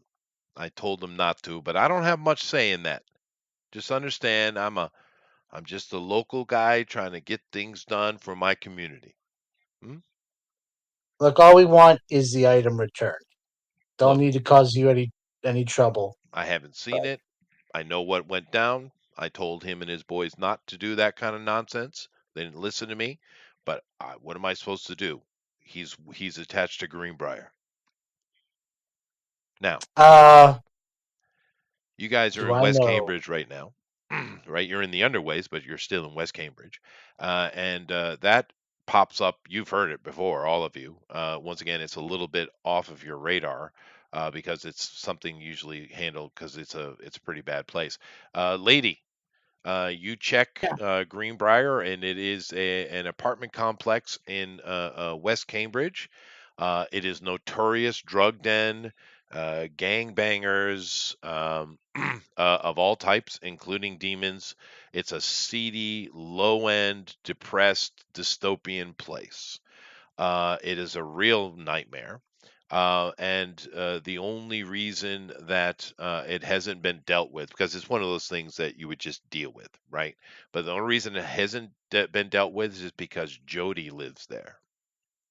And and as soon as you read that out to everybody, and Diego kind of nods his head, yeah, right, that right, you all know who Mm, Jody is. Now, Jody, that's not her real name. No one really knows what her real name is. She goes by Jody. She is an ancient, and some say she has been in Boston before the Europeans came over. But she has placed herself in Boston, in this area, and has lived and grown up as it herself has grown up. And she is not something that can be dealt with. She is a true ancient. She is an actual kraken. And that's a classification, by the way. And krakens are just super high end Cthulhu monster type shit, right?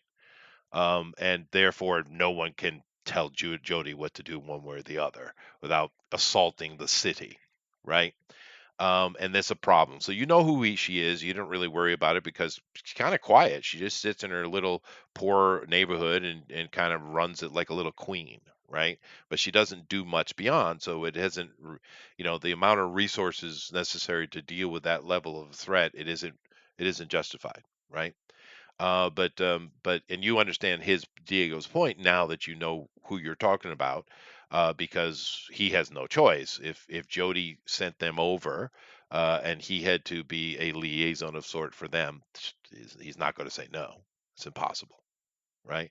Mhm. So that's the situation, and he adds to it. He says, yeah, if you're going to go up in there in Greenbrier and look for those boys, he tells you the name of their group. He says that Darius runs a group of these new demon types called Sphinx, which you already know, but they call themselves the Golden Boys. That's his crew, right? But they work under and for Jody.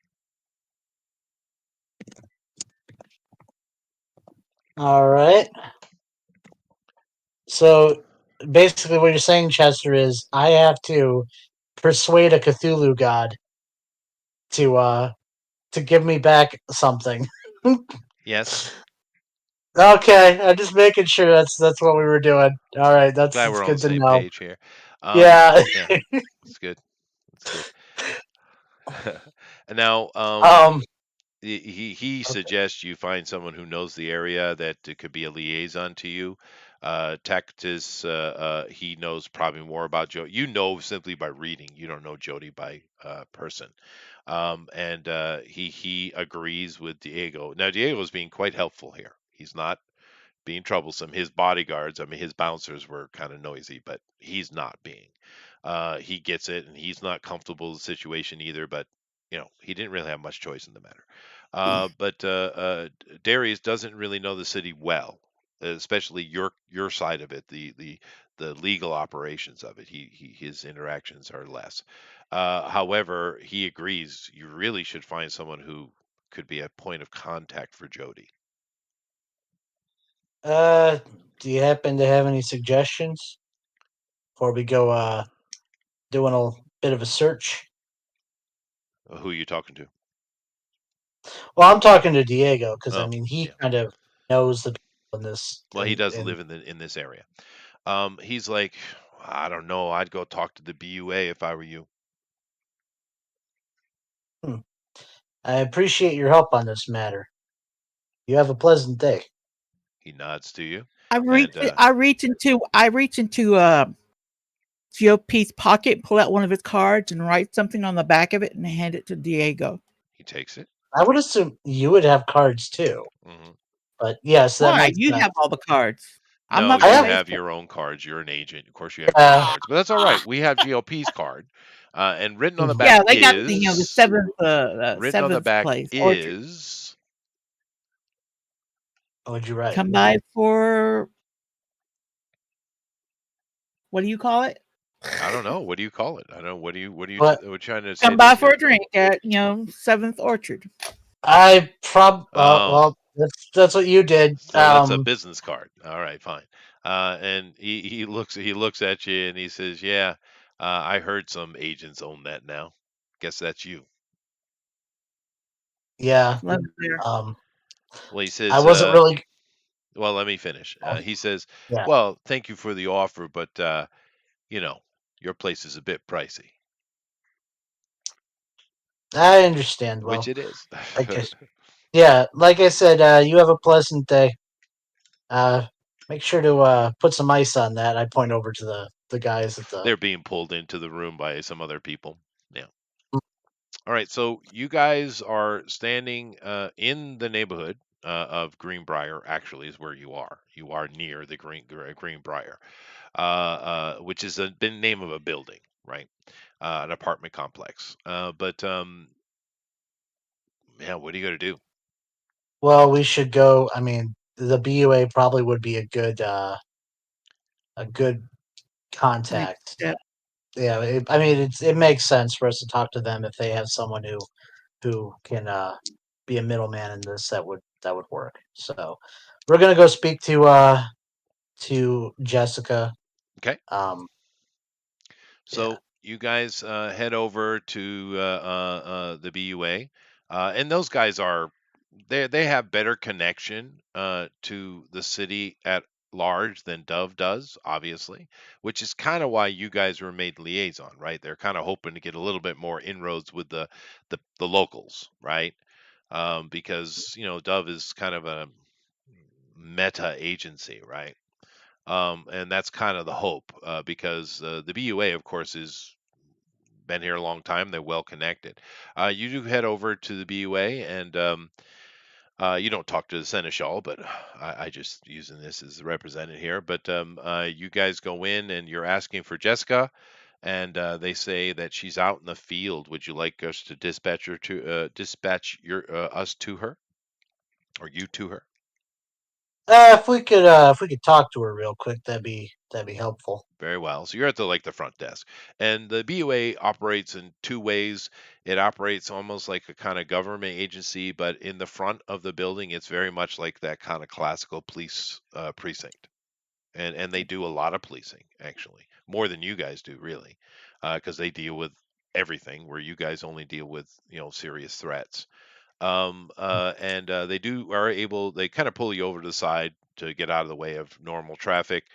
They are able to dispatch through to her, and Jessica comes on, and she's like, yeah, what can I do for you, agents? Have I spoken to her enough where I can call her Jessica, or is it like one of those things where she prefers Officer Donaldson? Officer Donaldson, for sure. Yeah. All right, Officer You Donaldson, how could you work been? on it, but That's true. Uh, look, I've got a kind of an issue. See, I was wondering if you know anybody who can maybe work as a middle person for me to talk with Jody. are you shitting me?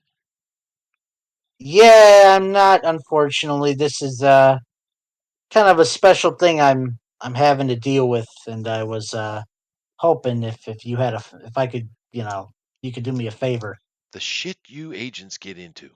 God. Yeah, it's Well, not my first choice. that would be me. Thank you. Oh goodness. Uh, Give me 10 minutes. Well, maybe 15. 15 minutes. I'll meet you at the Greenbrier. Jody's on the 8th floor, by the way. Thank you kindly. Yeah. And she hangs up. She's not pleased, but clearly she does know Jody, though. Hmm. Obviously. I might have said the 8th floor when I actually think I meant the one, two, three, four, five, the 5th floor. I meant the 5th floor. That's what I meant. Okay, Yeah, 5th floor. we'll Set. fix it in post. Can you do me a favor and put the hot water on for coffee? Thank you. Uh, Is sorry, there? I can't do Yeah, my that. boy's back now. He's lounging under the kotatsu. Lazy Oh, days. well, he's at his dad's house. That's that's It's the true. thing to do, I guess. It's true. He got to drive my car for the first time. Did you break my car? Okay, good. Not the fancy one, is it? No, it's the sports car. Yeah, I let him drive it. Yeah. Mm, That's what I mean. Yep. Did you break the all right. clutch? Nope. He said it's all good. Okay. Actually, it's a beautiful driving car. The only issue with that car is it's too damn wide for Japanese streets. Mm. Yeah.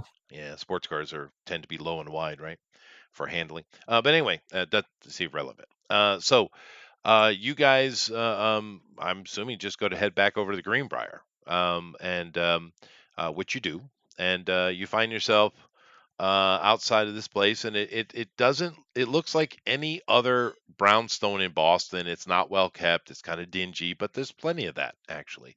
Now in Brookline, where you guys have your offices, and I'm not, you guys are outside in the Orchard Street place, but those are kind of nice, well kept places. This is downtrodden and like I said, kind of dystopian. But you see a good picture of the Greenbrier here in front of you, very standard brownstone, and you walk in the front door, and there's a stairwell or an elevator. Which would you prefer to go to the 5th floor? I was just going to wait for Officer Donaldson to get here and then take her lead because she knows this place. Okay, you wait a bit. Oh, okay. Well, I thought you did. You say 10 minutes? She said, yeah, 10 or 15, and it's took you about that long to get over here. So Okay. traffic, midday And traffic and stuff. all right, and she's still not here then, or You gotta give her a call. yeah, I give her a call because that's where we're supposed to be waiting for her. She says, yeah, what are you doing? I'm on the 5th floor. Get up here. Oh, okay. Yeah, no, I didn't know if we were meeting up there or down here. I got you. And I go, I guess we'll take the elevator Okay. if it works. As soon as you step in just coming into the building itself feels odd. But getting in the elevator, it feels even more so. There's like this just kind of cold sensation of dread just ripples over your body. And the thing clanks and bumps and the lights spark. There's like you would swear the mold on the side of the elevator walls are growing. It's just extremely disturbing. And as soon as the elevator stops on the 5th floor and you get out, you're happy not to be in it. However, now that you're on the 5th floor, whereas you were in the lobby, and it was dingy and downtrodden, but this place just feels like you've walked into hell. It feels wrong. It's cold. The walls are just dingy and stained, and there's mold, black mold all over the place. You see a couple people that are just sitting on the floor of the hallway. They seem to have a couple of them are clearly doing heroin, and they're just out of their damn heads, kind of leaning over. There's one person that's just kind of leaning their head into the wall and not doing anything. There's a couple of what look like gangbangers down at the end. You're not sure what they're doing, but it might be sexual. Um, it's just a disturbing, uncomfortable environment. However, halfway down the hallway from the elevator, you do see Jessica standing in front of a door. Uh, hey, Officer Donaldson. I I kind of give her uh the rundown essentially of what's been going on, kind of thing. Since She she's says, yeah, I heard something about some kind of theft. I didn't know what was going on with that. I figured that would be your department. I picked this picture. I think it matches fairly well. What do you think, GOP? yeah, Yeah. I think it definitely It works. works. It works. Mm-hmm. But for an Umbral cop, you know, a little bit different. But anyway, so she gets it. She thanks you, and her frustration is gone. She's in go mode. So, and she says, "All right, are you guys ready for this? Have you ever met a Kraken before?" Nope. This is the Well, first you've time for everything. seen one though, because the Duke would be classified as a Kraken, right? Oh, okay. Oh yeah, we've seen the Duke. Yeah. Yeah. So, at a distance. But yeah, you guys don't have much experience. And so she does the position you see here. She kind of leans in and starts talking through the door, and she says, Jody, it's Jessica, the young, fresh one. Yes, Jody. I have some friends here from Dove that would like to have a conversation with you. Could we possibly get an audience? They smell nice. Yes, Miss Jody. But it's a bit of an urgent matter. Is it possible that we could come in and have a conversation? Very well. And the door opens on its own. Beyond the door is a black void. Hmm. Well, that's pleasant. Uh, I'm guessing we can walk into this void. Oh, It's Jessica is not taking the lead. I can tell you that much. okay. Well, then I'm not walking in unless she gives me the go ahead. Oh no, no, she nods to you to go. She's just not going to go Oh, first. okay. Yeah. All right. Well, then I will walk in first. And hopefully you don't fall into an endless abyss. No, the floor is underneath of you, and as you're moving along, just walking forward in the complete darkness, you hear writhing sounds all around you. You hear the gnashing of teeth and chittering. Subtle, it's quiet, but it is there. as you move, take another step into the room. There is an illumination in front of you, very slight. It's a dull, dim green illumination, and you see a figure sitting there in the dark, and it looks human, kind of.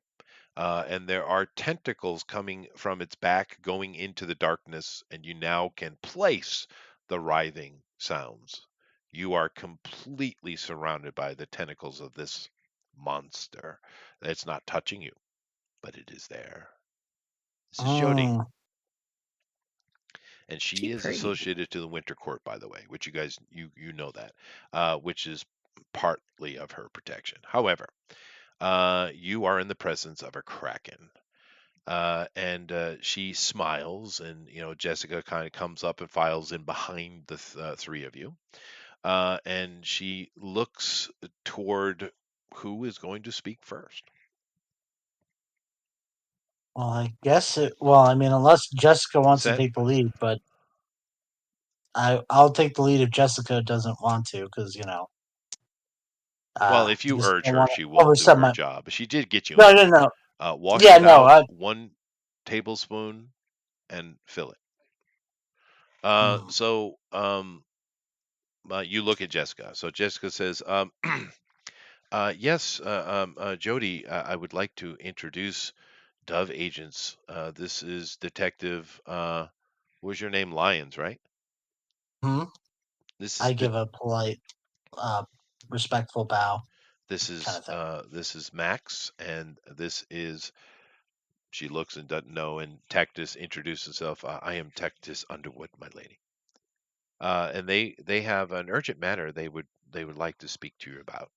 And Jody is like, well, get to it then. Yes. There's a matter I need to speak with you about a. Oh, let me bring up his name real quick, because what was it, Darius Patterson, Person. right? Darius Patterson, Okay, yeah. Mm-hmm. I have it in my notes right here. Um, yeah. Pardon me for interrupting your schedule, but you see, there's are you familiar with a Darius Patterson with a group called the Golden Boys? Ah, one of my new Sphinx. Yes. Do you like the name? I like it. I think it's a lovely name. I do. I agree. Yes, the Golden Boys have been. They're my first of the creation. We spread from here, though.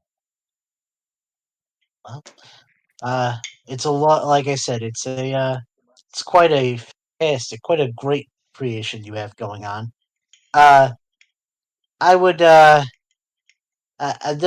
an issue with young Darius Patterson. See, he took something from a particular group, and we're trying to fix a mishap here, and try and get something returned to its proper owner. We're not Lady, trying to. as you're sitting there, a tentacle feeler rubs against your face. The Kraken has lost interest in your conversation and looking over hungrily at Max. Oh, can I do a persuasion roll to try and keep her attention on me? You could. I'm going to do that. This But- particular persuasion roll isn't particularly difficult. An 11. Okay. Let me pull my shortcuts. D12, 2D12, D10, and 2D8.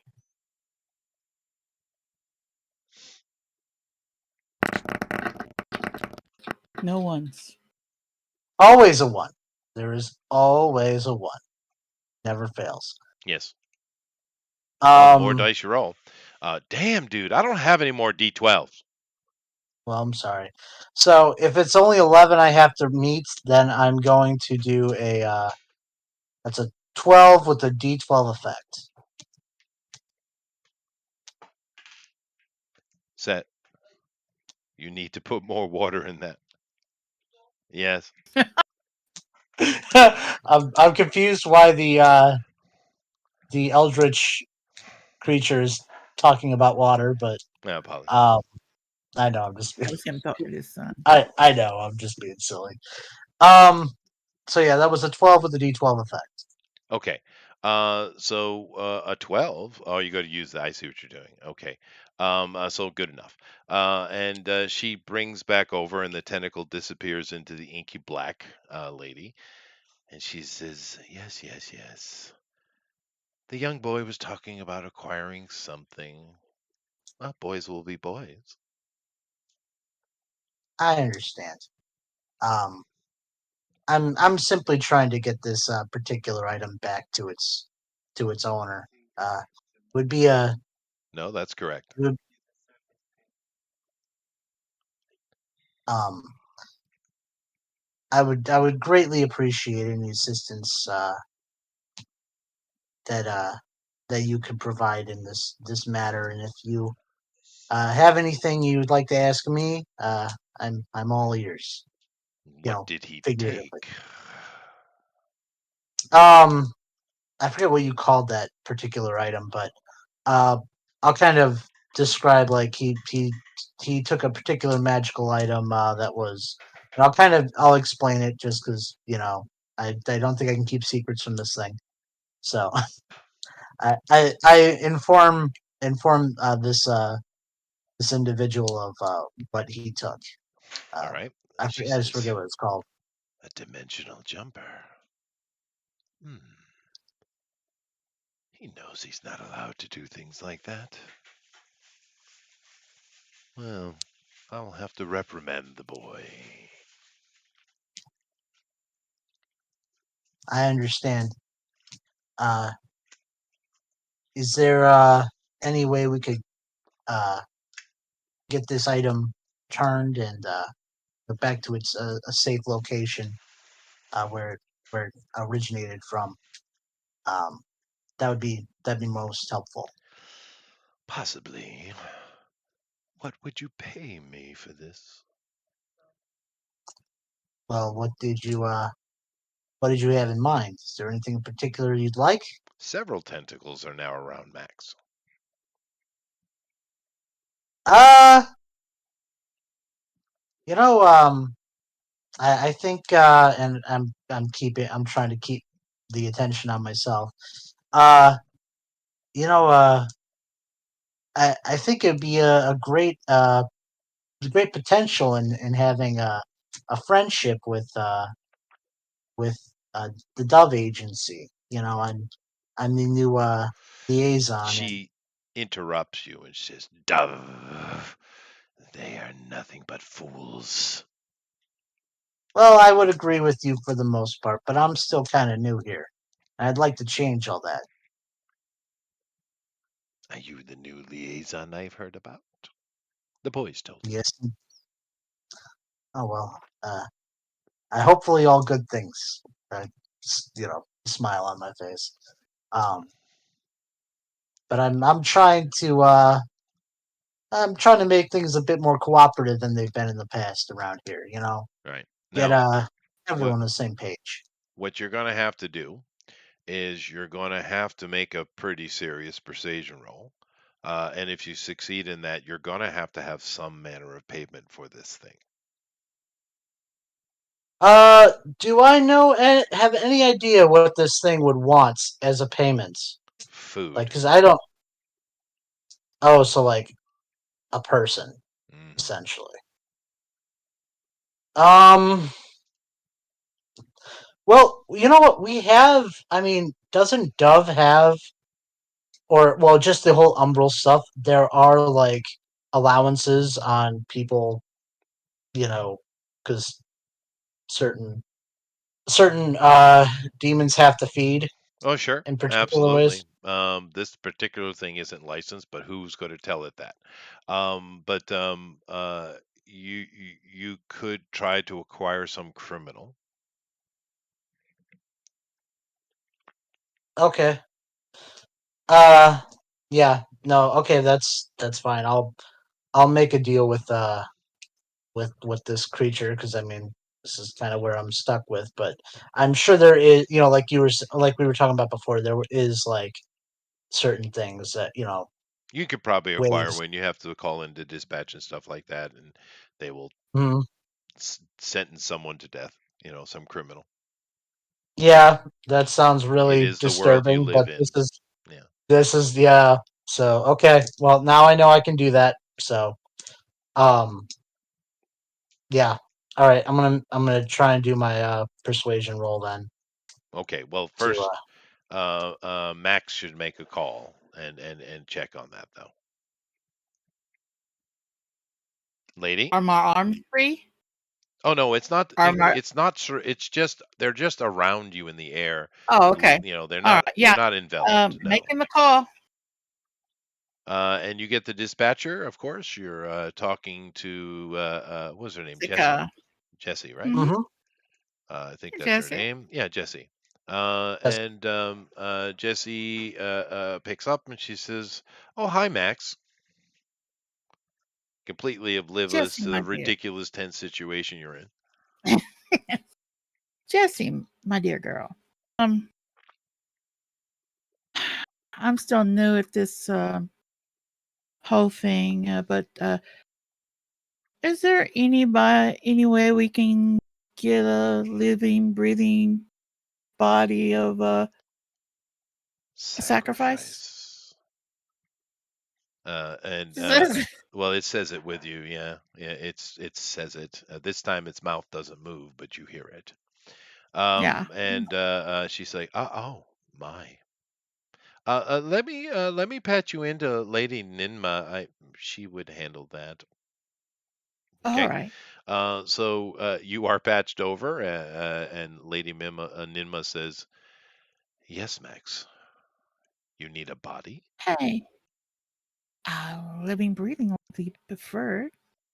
What are you doing? Miss Jody would terribly love to get something to eat. This lady. Who are you talking to? She did say Jody very Oh. quickly. You tell her, Jody. You are Mm. in Greenbrier. Yes, having company. Fine. The phone disconnects. A moment later. Sometimes a moment later. A moment later. Lady Mm. Ninma is in the room with you. And her Mm. appearance in the room, Jody recoils. Demon, which is weird. But and Ninma looks over Yeah. and says, "Yeah. What is it you want?" And Jody says, "You are not welcome here, but I'm here. So what is it you want? Let's get this done. Let them do their job." And Jody says, she basically just snarls and speaks in some language you do not know. Like, let me pick one. Kurachrest, she says, which doesn't really work because I don't need water. Anyway, first thing came to my head. But we'll assume it is a metaphor. So, um, anyway, these two clearly know each other, right? And Jody does not like her being here whatsoever. This would be the time to make the persuasion roll, GOP. And Okay. yes, and this has to be difficult. It can't be easy. Um, although, even though having Ninma here is irritating her, it also helps because Ninma is a banger, right? Mm. So I will be kind and I will lower it because of Ninma's presence to an 18. Okay. Or is that 212 to 19? 10. 19, sorry, 19. Goes up by 4. So 212 I to can help 10. in any way. I will. 2d8. 12 to 10. Yeah. you are the one being stressed today. Oh wow! I That's a actually great didn't roll. roll a single one. No, and you don't need to even spend a PowerPoint, dude. Yeah. Look at Yeah. that. There we Look at you go. go. I know. I thought I for had to do sure something good. Yeah. Hero Dice and PowerPoints were certainly going to come out. Nope.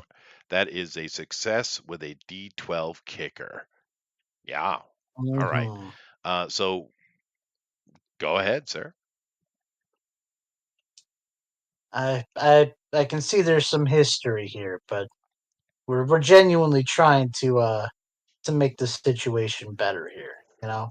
And I think everyone could come out of this with something that they want. So let's all be friendly here. There's no reason to have hostilities. Being as charming as I could possibly be Sure. Well, you in this succeeded. So, situation. Yeah. she says, "Very well.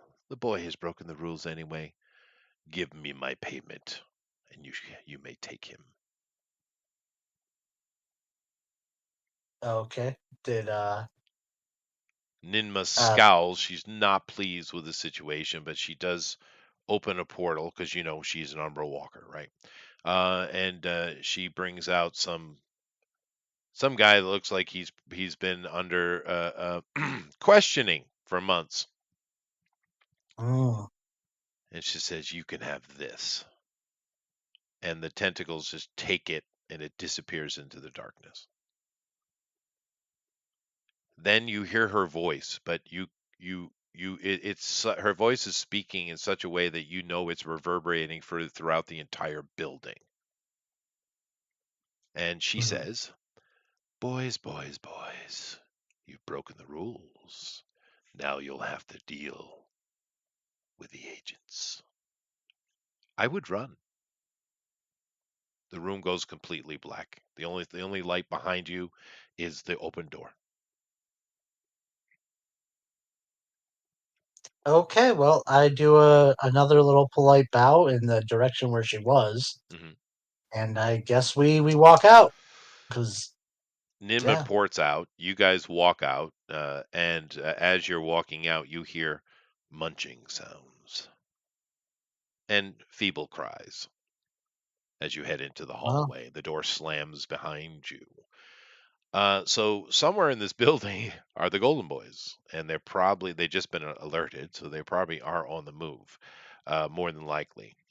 Just a quick little thing. I just threw together a little chart for a little battle. Just you guys want to see what it looked like if you had to fight Jody? oh God, I couldn't even imagine. But I'm yeah, pretty let's sure we see. lost. hmm Yeah, let's. hmm Well, with the plus D12s I've given you. Look at that. Yeah. Oh God. That's 5d12. I guess Yeah, she wanted to eat me, huh? Ha she ha ha. really did. Yes, and Like, this is just simply a quick little combat chart. This is nowhere near what she actually is. You would need a big sheet for her. But yeah, I thought it would be interesting to introduce another heavy hitter in the underworld realms of Boston. So Jody's a thing. Jody is hmm not to be trifled with. Anyway, you guys are on the fifth floor outside of Jody's apartment, which you don't think you were actually in the building whilst you were in front of her, by the way. You feel you were probably somewhere else. That could have been Deep Umbra for all you know. Matter of fact, Underwood would know. Underwood, he does acknowledge the fact that you were somewhere in the Deep Umbra right then. Deep, deep. So she doesn't even live on this plane per se. She just emanates from this place. Nevertheless, what are you guys going to do? we're out. She has given you Yeah. permission, so now you have to do your job. Okay. So we don't know where these people are in the building, but we know they're in the building. hmm It would probably be logical to head down to the ground floor to see if we can see anyone trying to run away. But also, I mean, doesn't doesn't Underwood have access to basically you said like basically every type of power at a D6, right? Well, Was not what we really. Keep in mind, it's cantrip based. It's cantrip Yeah. based. So it's not that powerful. Anything that's powerful, he has to spend, experience points on building it up, which he hmm has the fire ability, right? But Yeah. so within reason. Okay. Well, this would be a simple find person. Well, I think it's I don't know if it's something that specific, but I mean, He would probably if need you some do like an article of clothing, a hair or something like that to do that, though.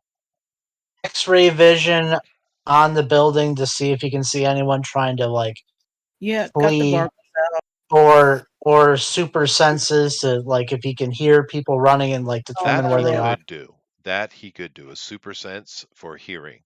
Audible sense increase. Yes, he could do that. So Okay, give him a roll. all right, I will do that. So that will be his general magic roll. Pull up his shortcuts. Um, that's going to be his. I And think it's going to be because a the two. way they're moving, it's not even going to be very difficult. I'll give it a 7. So I believe it should be 2d12, d10, and 2d6. Okay. Yeah, 2d12, 10, 2d6. Okay.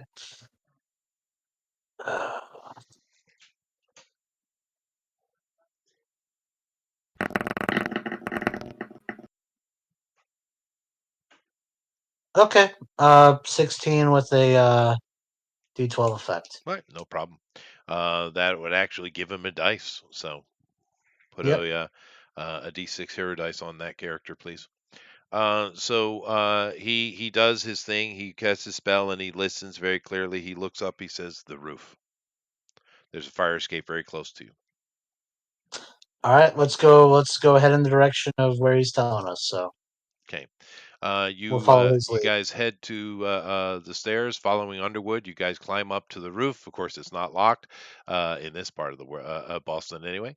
You get up on the roof and you see there are various people here. There's like a pigeon guy, and which is very common in Boston, and some straggler types. But you do see a group of people at the end, and they're in running, and one of them looks back at you and he says he looks over at you across the roof. He's on the far side.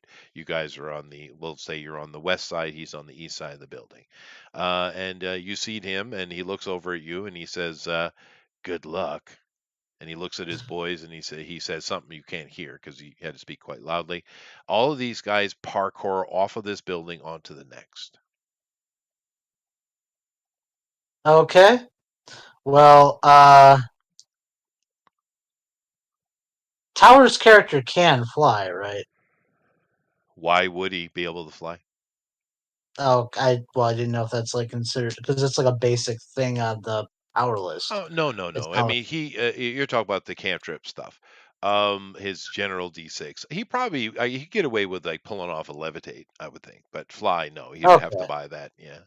So he could do like a controlled fall, or maybe give himself a little bit of Sure, an he could do assist if he's like doing a a jump. feather fall or something like that. Yeah, but it wouldn't help in this Okay. situation. Yeah.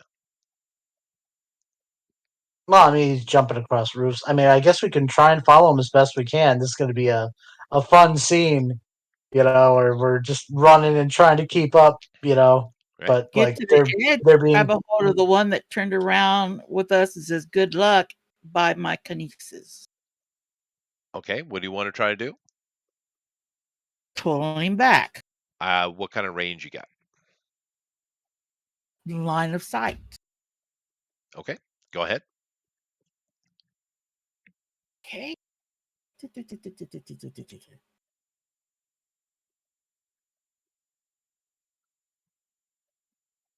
Wow, I never got to use this before. Yay! So it's going to be combat open hand. It's 8/8. And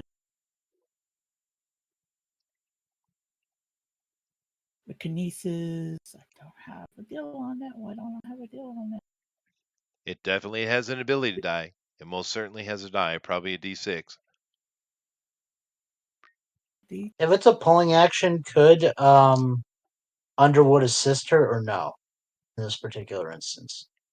Yeah, sure, why not? Okay. Okay, so it's an extra d6.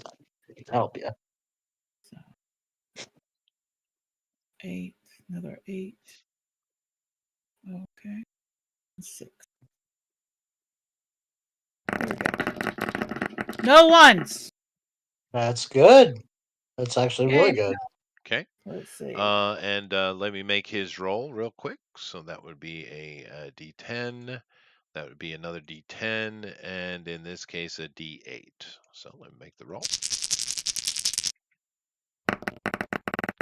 All right, you're sitting on a 17. He fails. You pick Oh, up 2 power points, by the way, lady. So you do have him grabbed up, and next round you'd be able to pull him in. But he does spend a power point of his own, which I will do right now. And he disappears from your grasp. You can feel, of course, it's telekinesis, so you can feel it. It's like your hands have been extended. And you see him appear on the other roof as his boys run by him, and he turns and runs with them. Help all him right. push. Initiative. Basically, he escaped from my hand, from my He touch. he he he shadow stepped out. He spent a power point to do so. Okay, Yes. shadow stepped out. Yeah. Yeah. Okay. So I'm assuming you guys are Mm. in pursuit, right? We're in pursuit. Okay. So you guys are running across the roof. You have a step, more than a step, on the other two because they were Underwood was trying to assist her. You do have Jessica with you, and she took off with you, right? Jessica is with you, right? Of course. And she's a cop. She's not going to not help you, right? So Yeah. you and her have a lead on these two. He gets out of Lady's grip, so those two keep running toward. You get toward the edge of the building, and the gap here is pretty standard city gap. You've seen Tom Cruise break his foot, So, hmm what do you do? Jessica doesn't Uh, hesitate; she jumps. yeah. I'm gonna jump. Okay. I'm gonna do it. So let's see here. Let's look at stats and see if we need to worry about this basic stuff. I don't think we do with Jessica. Let me bring up Jessica's stats here. She's got 8s. She is a puka. She is a shifter. That's right. So what you see with Jessica as she's running, I will spend a PowerPoint for her, and she does shift. She doesn't turn it full, but you see her legs become there. She's still got her jeans on and her boots and everything like that, but her legs become dog-legged, as if you know what I mean, like a werewolf type of Mm. leg. And by doing so, this kind of basic little jumping and stuff, she doesn't have to concern herself with. So she clears the distance without even needing a roll. But you have seen her power in action for the first time, however. So let's look at your stats and see if you need to concern yourself. So, do you have any abilities that would dictate you can jump around roofs without much difficulty? I mean, not, these guys have actual parkour, but that's like doing tricks and stuff, right? Just simply Yeah. being able to cover a gap. What do you have there, GOP? You think that would keep you from having to make rolls? Okay. Well, I'm pretty sure I'm gonna need to make rolls, but let's see. So my physical's a D8. Fleet. Well, I mean, I'm fleet urban commander. I think that would probably be the best, and that's more combat oriented, but still. So that's a D8. Uh, well, they're all physical, but D8, D10, and then I would probably throw my movements on there. So that's a D6. So Yeah, I think D8, that's D10. enough. If you have to do any kind of real tricky stuff, you probably would be difficult for you. But I think you have that survival and Mhm. military thing. You should be fine. Yeah, yeah. With Underwood, he just simply will do with something he can do is just add a dice to a skill. That's easy enough. So his D6 would go into move. So he has an additional D6, which would be enough for him. Lady, do you have anything that would allow you jump around? Jump around? Mm, Ho ho ho! Jump up, and get down. Jump! Yes, 2 8s in and a Boston. D4. No, no. Just tell me your skills. Like, what distinction here? The name of it. Give me your distinction that would She's got apply. the the military Yeah, wilderness that's probably survival. enough. That's enough.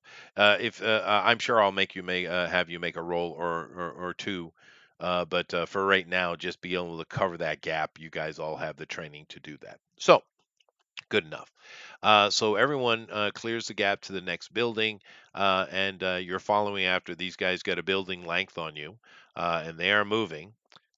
quite quickly. These guys are actually very good at this, where you guys are not per se particularly skilled in it.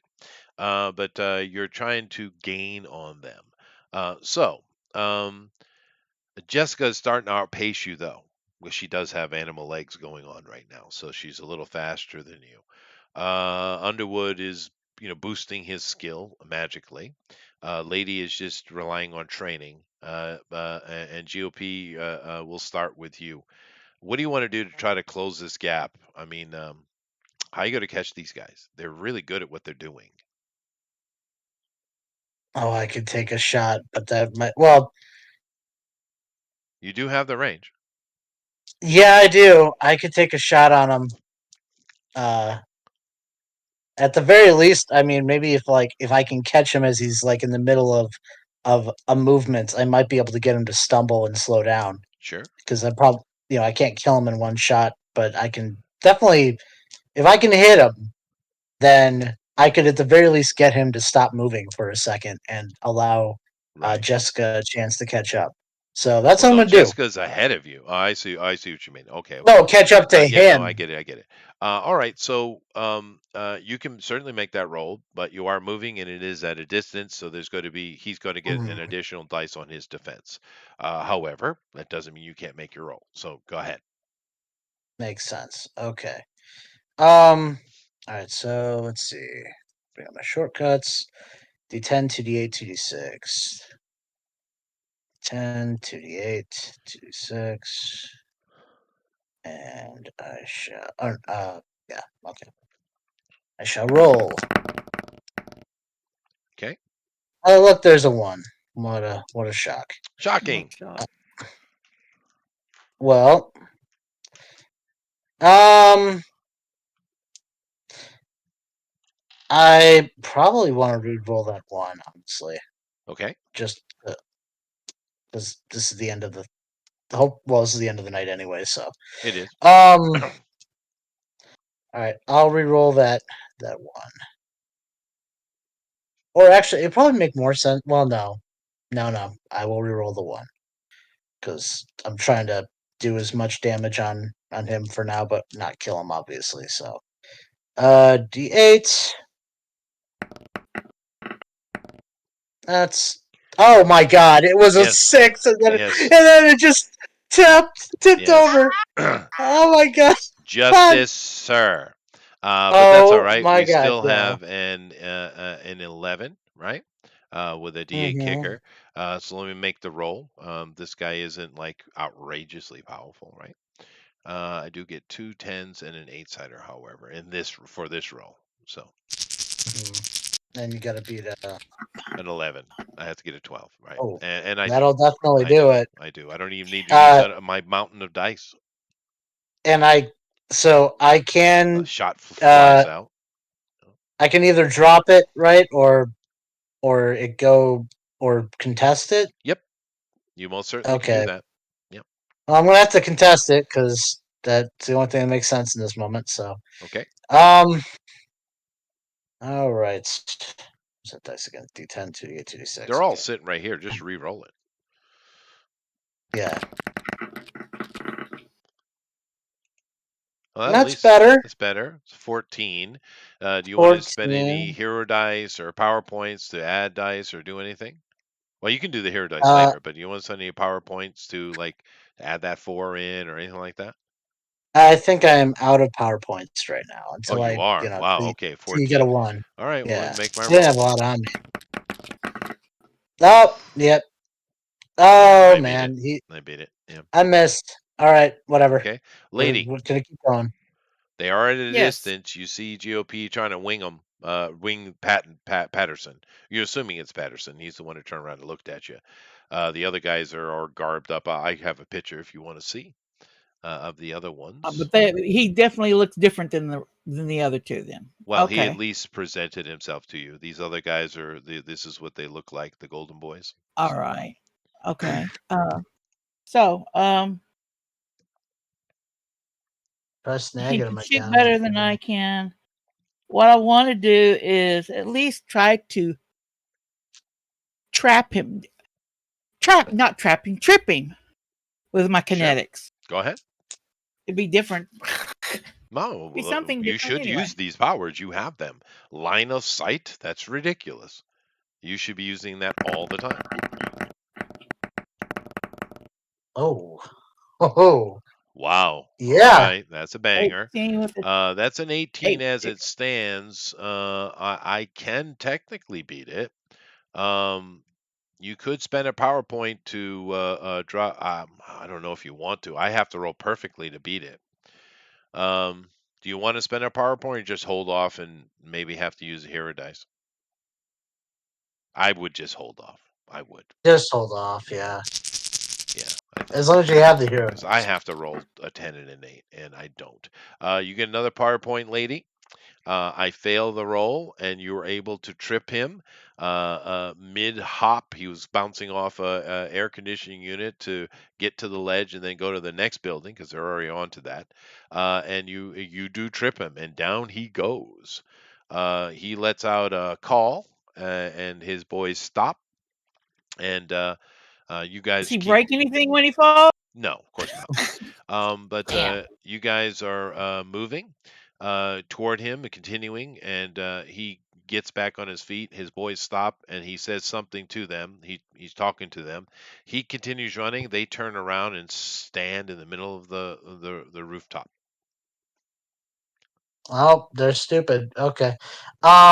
Lady, by the way, you should have got a hero dice from that too. I don't know how to do that kind of stuff. Oh yeah, take an You, 8. Take an 8-sider. oh, an 8 or I thought it was a 10 on Oh those, no, but 10. okay. You're right. It was a 10. Yeah, a 10. Take a 10. These guys are 8s. All right. All right, so you got a crew. Now I chose this picture. There's actually more like 6 of them, right? This is like half of them. There's 6 of them, and there's actually 1 dice per one. It's not an easy fight, but it's not overwhelming either. And depending on what's happening, I apply these skills in different ways, right? So it's Right. a little harder than that bouncer fight you had. Hey, that teamwork one looks pretty cool. Maybe we need something like that. Mm-hmm. So, Yeah, let us Alright. know next round. initiative. These guys are actually sitting at a 24 for initiative, but it isn't enough to get past you and Underwood. So it'll be GOP, me, and Lady. How about Um. two times? Well, These it'd guys. be and then what about Jessica? Oh, Jessica. Jessica would be higher than them too, and she's the first into it. But we're just doing a general initiative. I forgot. But yeah, no, Jessica. It would be. I think she's higher. Matter of fact, I can check it. So let me do so. I do have her written up. Where is Lady Jessica? And how do you get the initiative, guys? What is the So she's combination? 16, and her shifter. So that's a 22. And so actually, she's a 32. Oh, so she's tied with us. Yeah, Nice. she's fast. Yeah, she's faster than I thought. You got to add your physical, and your if you have a specific distinction, which you could. I don't think you do, but you could. And of course your move, and then any abilities that apply. Like her puka applies to that, right? Her Right. movement, her It's move speed. Yeah.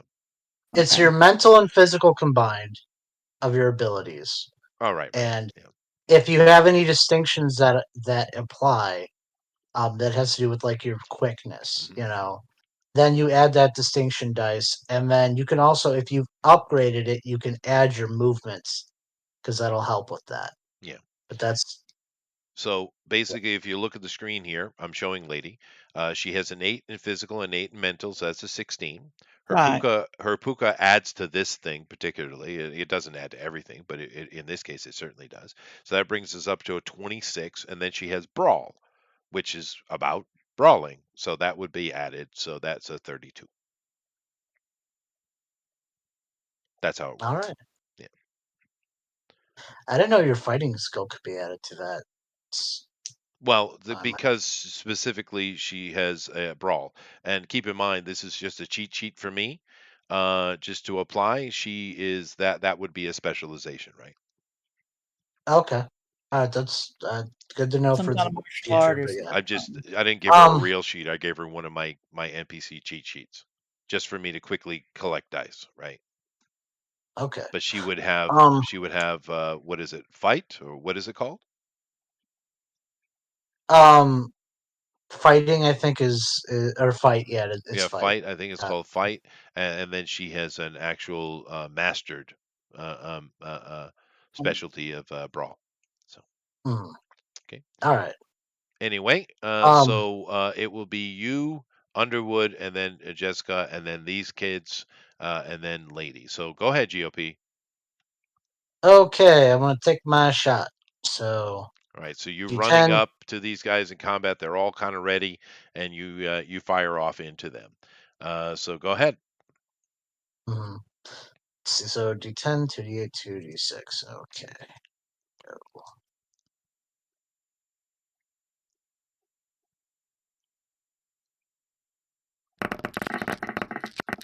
Oh, there's those ones you love so much. Mm. Is that an 8d8 on the Golden Boys?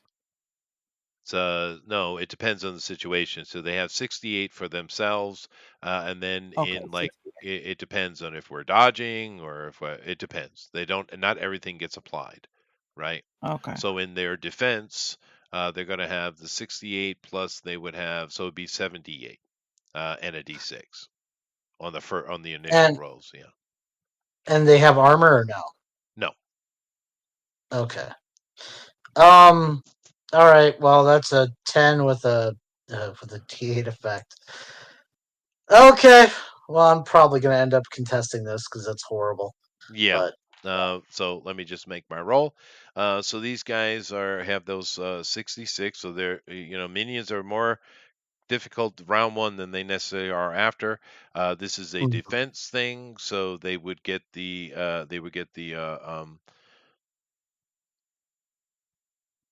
I think I just apply the gear. In defense, I don't know if I'd add parkour. I could though. No, I'm just going to add the geared. So 68 and a D6. Ooh, lots of dice. and no But ones. no ones, Damn. I'm gonna but it's only a contest it. 13 though. Well, I have to contest because I mean You I do. can't You rolled not. low, yeah. Yeah. So okay, so contest. Oh, look, another one. Um. Well, the best I'm gonna do on this one is an 11 with a D8 effect. So yeah. Okay, well let me roll again.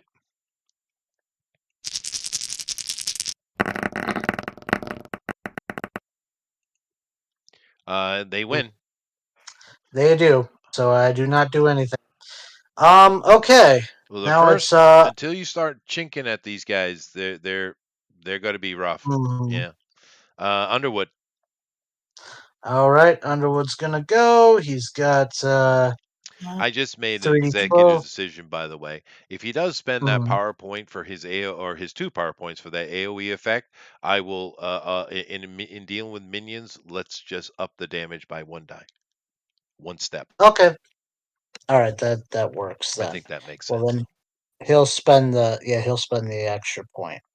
Um so 3d12 2d10 and a d4 for the hinder. Hmm.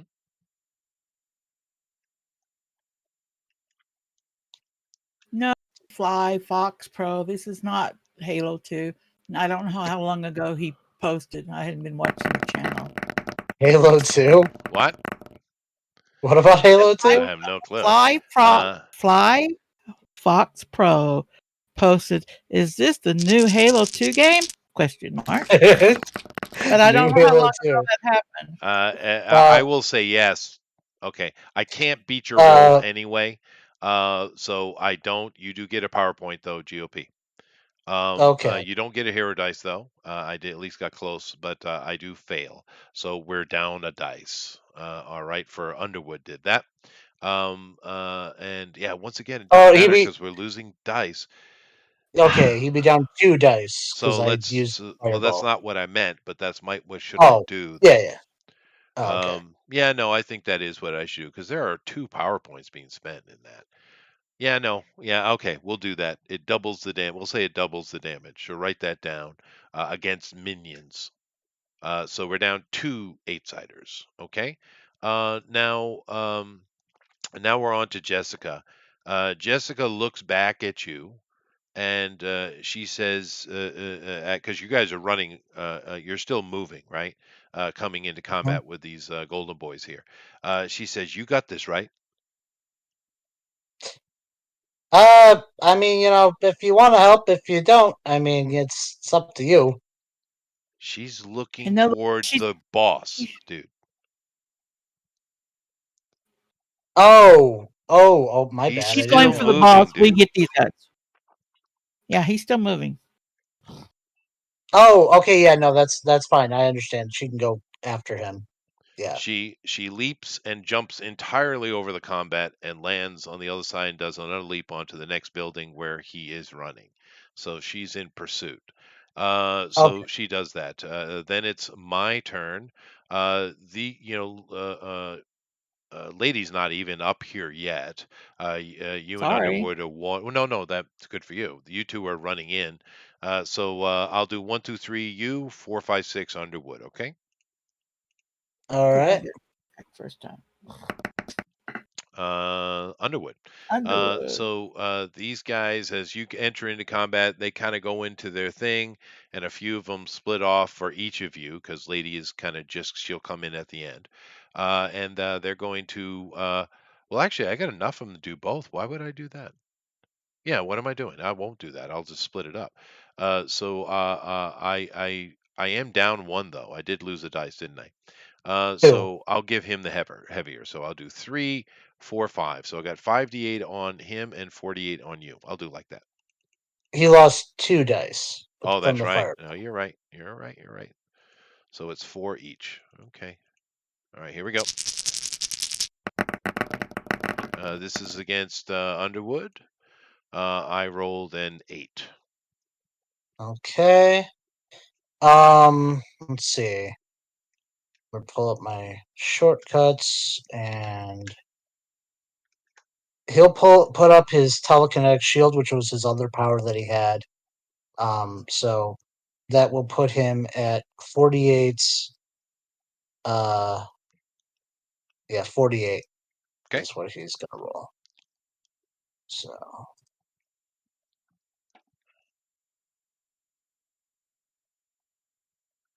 come on, it's loading any day now. Any day now. Any It'll day pop up now. on the screen, and we'll know what the dice say. So I'm just seeing a little Any dot, dot, dot. day. Come on, Da, da, dice. You da, can. da, da, da. Not that hard, dice. Come on, you can What are you do doing, this. dice? Okay, here we go. All right. So Of this is course, no Underwood, one. right? More for the blessing.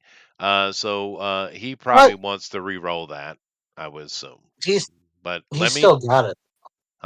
He does still have it, right? But I get some juice on my side. So alrighty then, I got to start spending these, which I'm Mhm. going to here in a moment. So this is my attack in it. All right. Yes. I got so many. I might as well. I'm going to spend a D12. Hero dice. All right. Do it. Who's attacking first? Well, he's spending a hero dice, so he can do it Oh, whenever. Yeah, this thing is being slow, huh? Really. Hmm. I'm twiddling my thumbs. Hmm. This messes with the pace. It really does. But just imagine the whole fight just goes into a slow mo mode. You know. Yeah, that's sure. We're John Wooing it. Okay, this Well, I is mean, what not else are we loading. gonna do? That's all right. I just rolled the dice myself. I got it right in front of me. I rolled. Well, you won't believe me, so okay, I'll wait. Unless it's a one, I don't want to hear It's a 12, it. actually. Yeah. Oh my god! There's a 1 in that. Yeah, there is a Yeah, one in there that. is. You're Well, right. I'm Oh gonna my take it god. anyway. They are able to push past his defense, and he takes a D8 stress. All right. I'll mark him down with that. Okay, and that's a D12 burned.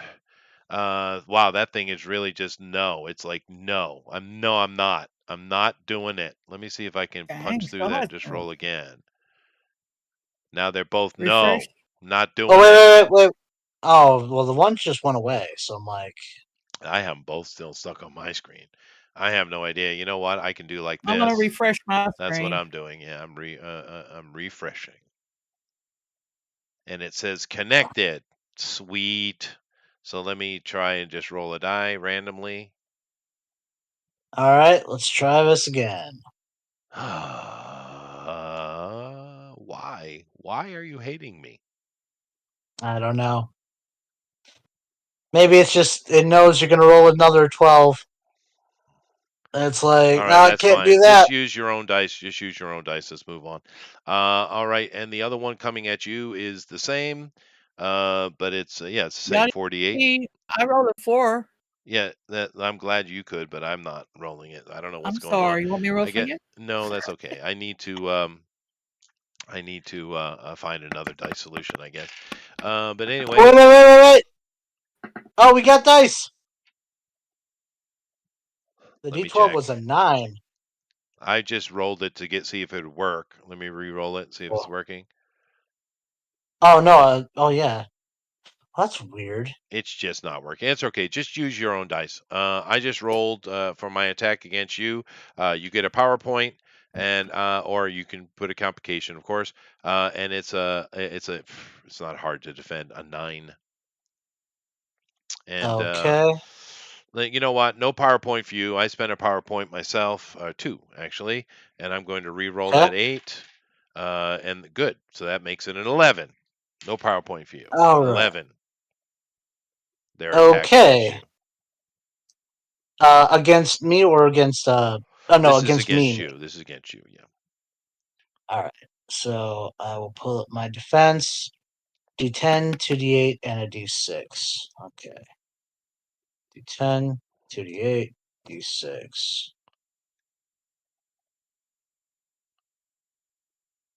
Come on, don't be like this. Don't you have your own dice? Probably Oh not yeah, out. Yeah. Just break not out. out. Just break out your own dice, dude. Just break them out. Okay. Yeah. Just Let's break see. out your own dice. This thing isn't working. I have to find another solution. Just break out your own dice. See, All lady, you right. get to So, use your dice finally. right. 10. I only got one I'll set take out though and this. some 6s. 2D8 and a That D6. means I have to add. Oh no. All right. I got a 12 with a. It's a D8 effect. Okay, you got so and that doesn't matter in this. That's my effect matters in this case. So you beat me. I am going to throw since I have so many. I am going to Hmm? throw a d8 on it, a hero dice, and I add. Ooh, nice! I add a 7 to that, so my total now is 16. Oh, excuse me, Yeah, that hits. 18. Yep, that'll do it. All right, That'll hit. take an So 8 it's a. sider, sir. All right. Oof. 8 stress has been put on you. Mm-hmm. Alrighty, and lady, your go. You finally can enter Okay. into combat with these guys as you have these we got 4 dudes jumping around whacking and swinging sticks at them Yeah. Did or he cut. throw one off the roof? Yeah, that'd be nice. That would be just Are they take close him enough out. to the edge? You guys are near the edge. Yeah, Are they near the edge is what I'm asking. you all are. I wanted to push. Okay. Yeah. Push one all the way, at least halfway to the other building. Just And throw let him go. off the roof. Sure. Just Off do the then freaking do a roof. TK attack then. Use your telekinetic Okay. attack and you can make that kind of effect. Yeah. What was I rolling earlier?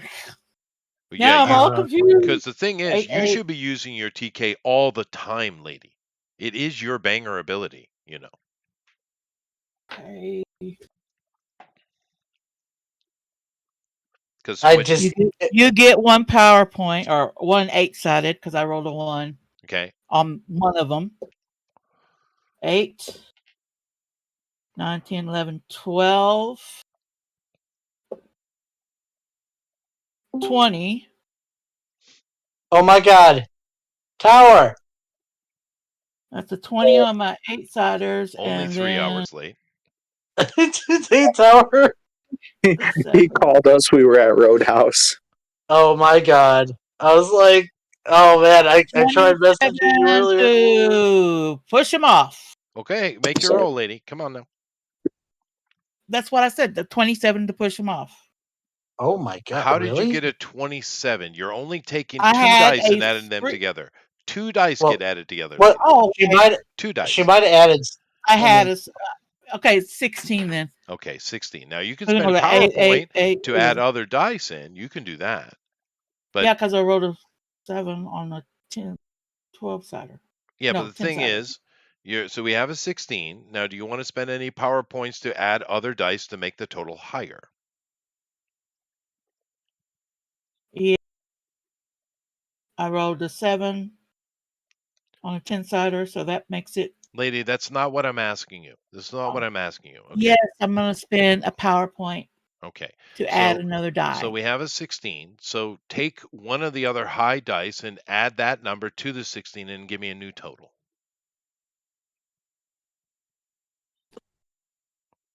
23. Okay, there we go. All right. So I need to respond with these guys, and they're still With the sitting at a 10-sider. 4. Okay. So this is an overall effect because you're attacking the group. So let's do like this. All right. All right. They are not able to get above that, of course. No ones though. Therefore, you're able to knock it down. So we're down. They're cut in half. Their ability, their dice ability. And you drop one off. You just catch one and drop him off. That's your ability. You don't have a punch or anything like that with your TK yet. Although you probably should power it up. But it's good enough. Yeah. You grab one and just Plan kind of on it. drop him off the roof, and down he goes. And splat. Yeah, dead minion. Oh, he can't teleport. He can't shadow step, huh? Okay. No, he cannot. Yeah, no, only the boss can. We're back to the top GOP. Okay. Half of these guys are Um, down, by the way. There's only 3 left. All right. So, how many dice are still on me, and how many dice are on Tower's It character? depends on what I do. I might change it up this round. He's here now. Okay. It depends on what I do. When I get to my turn, I'll make a choice. All right. Hey, Tower, you want to pick up your character, and we can He's probably drunk. Yeah. Huh? Yeah, sure. I'm what do you got to do? Well, nothing. We're just Because doing I combat. got home, so I don't have my sheets up or anything. Oh, all right. Well, Yeah, just roll through it, GOP. This is not okay, the big that's fight. fine. Let's just get through it. Come on now. Okay, cool. All right. Well, just making sure. Okay, so I'm going to. I guess I'll blast one of them with my pistol because Okay. that's what I was doing before. Go ahead. So that is going to be a D10, 2D8, and 2D6. Okay. 10, 2D8, and a D6. Well, the D6 was a 1, so you get that. Sweet. And I'll do. It's going to be a 15 with a D8 effect. Okay. Well, I actually have exactly a 15. So Nice. you would have to I'll throw have a to- hair dice in on that. Or contest. Or contest. Yeah. Yeah, so I'll probably reroll and just do the contest. Okay. Then do that. I did roll All high, right. so Mhm. I rolled even higher. Although you get a Oof. PowerPoint for me this time. All right. I'll add that. Okay, so go back over here. D10, 2D8, 2D6. Okay. Ooh, well, that was good. And then the 2D8s. That wasn't bad. Okay, that's going to be a 17 with the D8 effect. Okay. You beat me. I did roll perfect eights, but it's not enough. So you win, and therefore we take away another die. Sweet. Okay. All right. Now, keep in mind with these guys that what was I going to say? I forgot. Um, must not have been important. All right. Underwood. Okay. Um, he's going to do another fireball, and yeah. Oh, I know what So I wanted that's to say. I'm kind of wondering if because we add house rule, we just added a house rule today. I wonder if we should we house roll exploding a dice. exploding dice. Yeah, Like when you as roll maximum number, you get to roll again. it's Oh, up like to you. all die. Like well, a max. So like if it's a 12, you get to add an additional dice to it. You Like if roll it's again and add it to the total. Yeah, yeah. A lot of games have that rule in it. You know, the exploding it dice might rule. it might be a bit complicated, but it's up to Maybe, but you. it also make it more violent. But anyway, go ahead for Underwood. Okay. Roll his stuff. Pull his stats up real quick. All right, so it's going to be 3d12, 2d10, If he and a spends his d4. two power points, he can get rid of all of them this round. Well, that's what he's going to do. Okay. So, all right, so Let me make my 3d12. roll. I got a 13 or 12. Sorry, 12. Okay, and that's what's the other dice in that? 2d10 and a d6. Okay, and a d4, not d6, because that gives me a point. Okay, so it's going to be a 17. Oh no, I'm sorry, an 18. Sweet. It's an 18 with Yeah. a d12 effect. Okay. You get a D8 hero dice for that. And he just basically broils them alive as they fall apart, jaws falling off, separating skin melting. Dead golden boys. The golden brown Mhm. tower. Oh, Yeah. But all right. So you guys are able to take the minions out. And I think I put a little hurt on you guys, maybe a little bit. I think Underwood took a D8 stress, didn't he? I did too. You So did, yeah. Both So I of put a them. little hurt on you. You guys move your attention to the other rooftop, which you guys kind of move yourself and get over there. And of course, you guys are, as you're approaching, Jessica is in combat with him. Sword combat, by the way. And oh. this guy is very capable with the sword. And he kind of does a spin to the side. He disappears, appears behind her, and lucky for her, because of his positioning, he doesn't use the pointy part of the sword. He uses the butt of it. But he does drop her. Jessica is unconscious on the roof, but not skewered though, so that's good. But she's out, and you guys are in range of him, combat range. And he kind of turns and he sees you, and he says, betrayals aside, what do you guys want? all we wanted was the item you stole. We don't even care about you. We just want Liberty the and item What back. justice for all, that stupid motherfucker. talisman? That's the whole point why we came.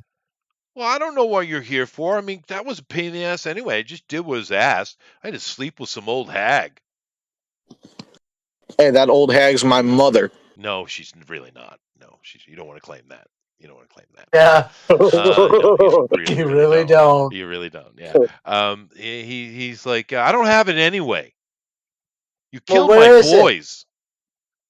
Well, you could have surrendered, but that wasn't what you chose to do. So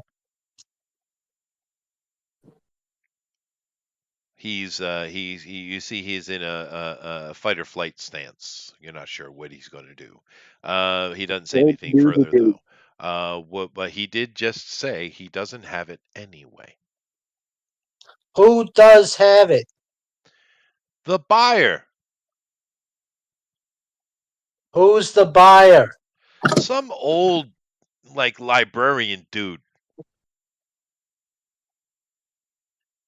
How old we talking? Like Does mid-40s?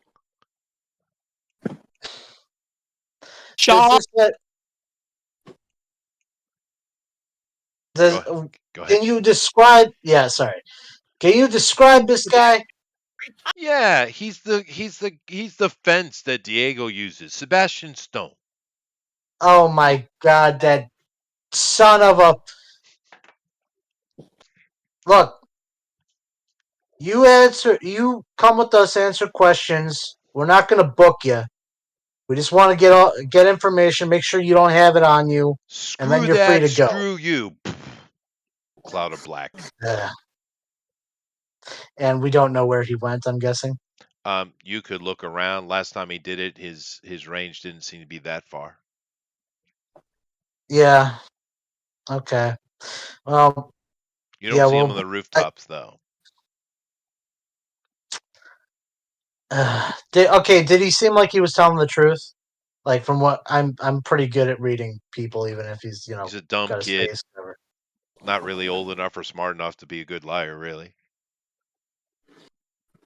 Okay. And he didn't sound like he was lying. All right.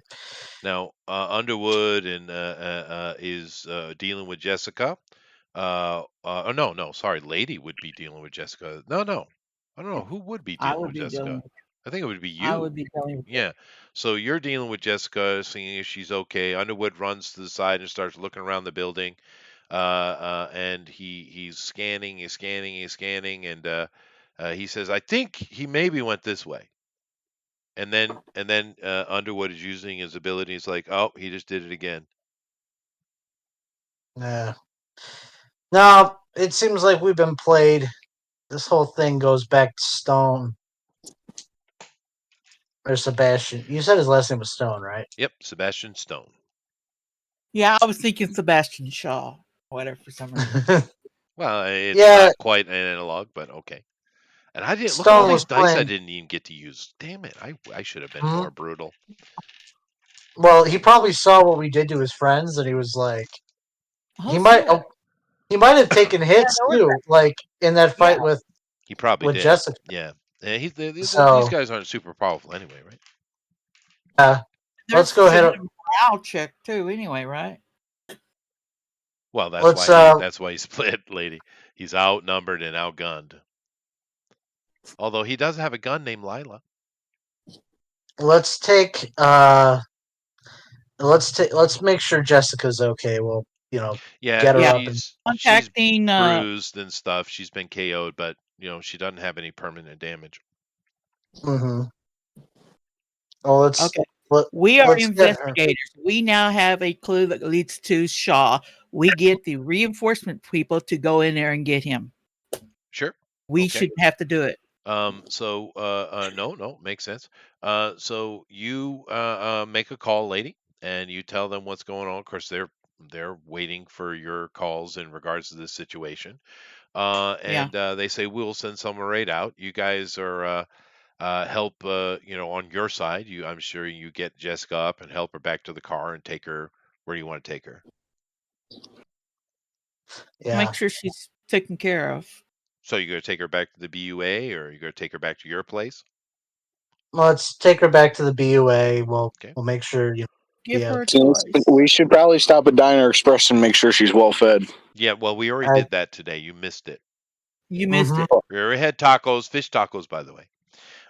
So you guys drop her off. Of course, they come and help her, and she's much better by the time you get her there anyway. Like I said, she didn't. There was no trauma scored on her because you guys got there at the right time. But you head back to your office, and as you guys are heading in, two things are going on. One, Jessie sees you and she comes walking up. She says, "Yeah, I just got a call back from the team. The places that the address you gave us, Max, the place is empty. Oh, that son of a. This was the mage's contact, right? Because it It wasn't was. ours. It was Underwood. He's the one that suggested it. It's true. Yeah. How did I asked I'm gonna Underwood start and looking on computers to see if I can track him.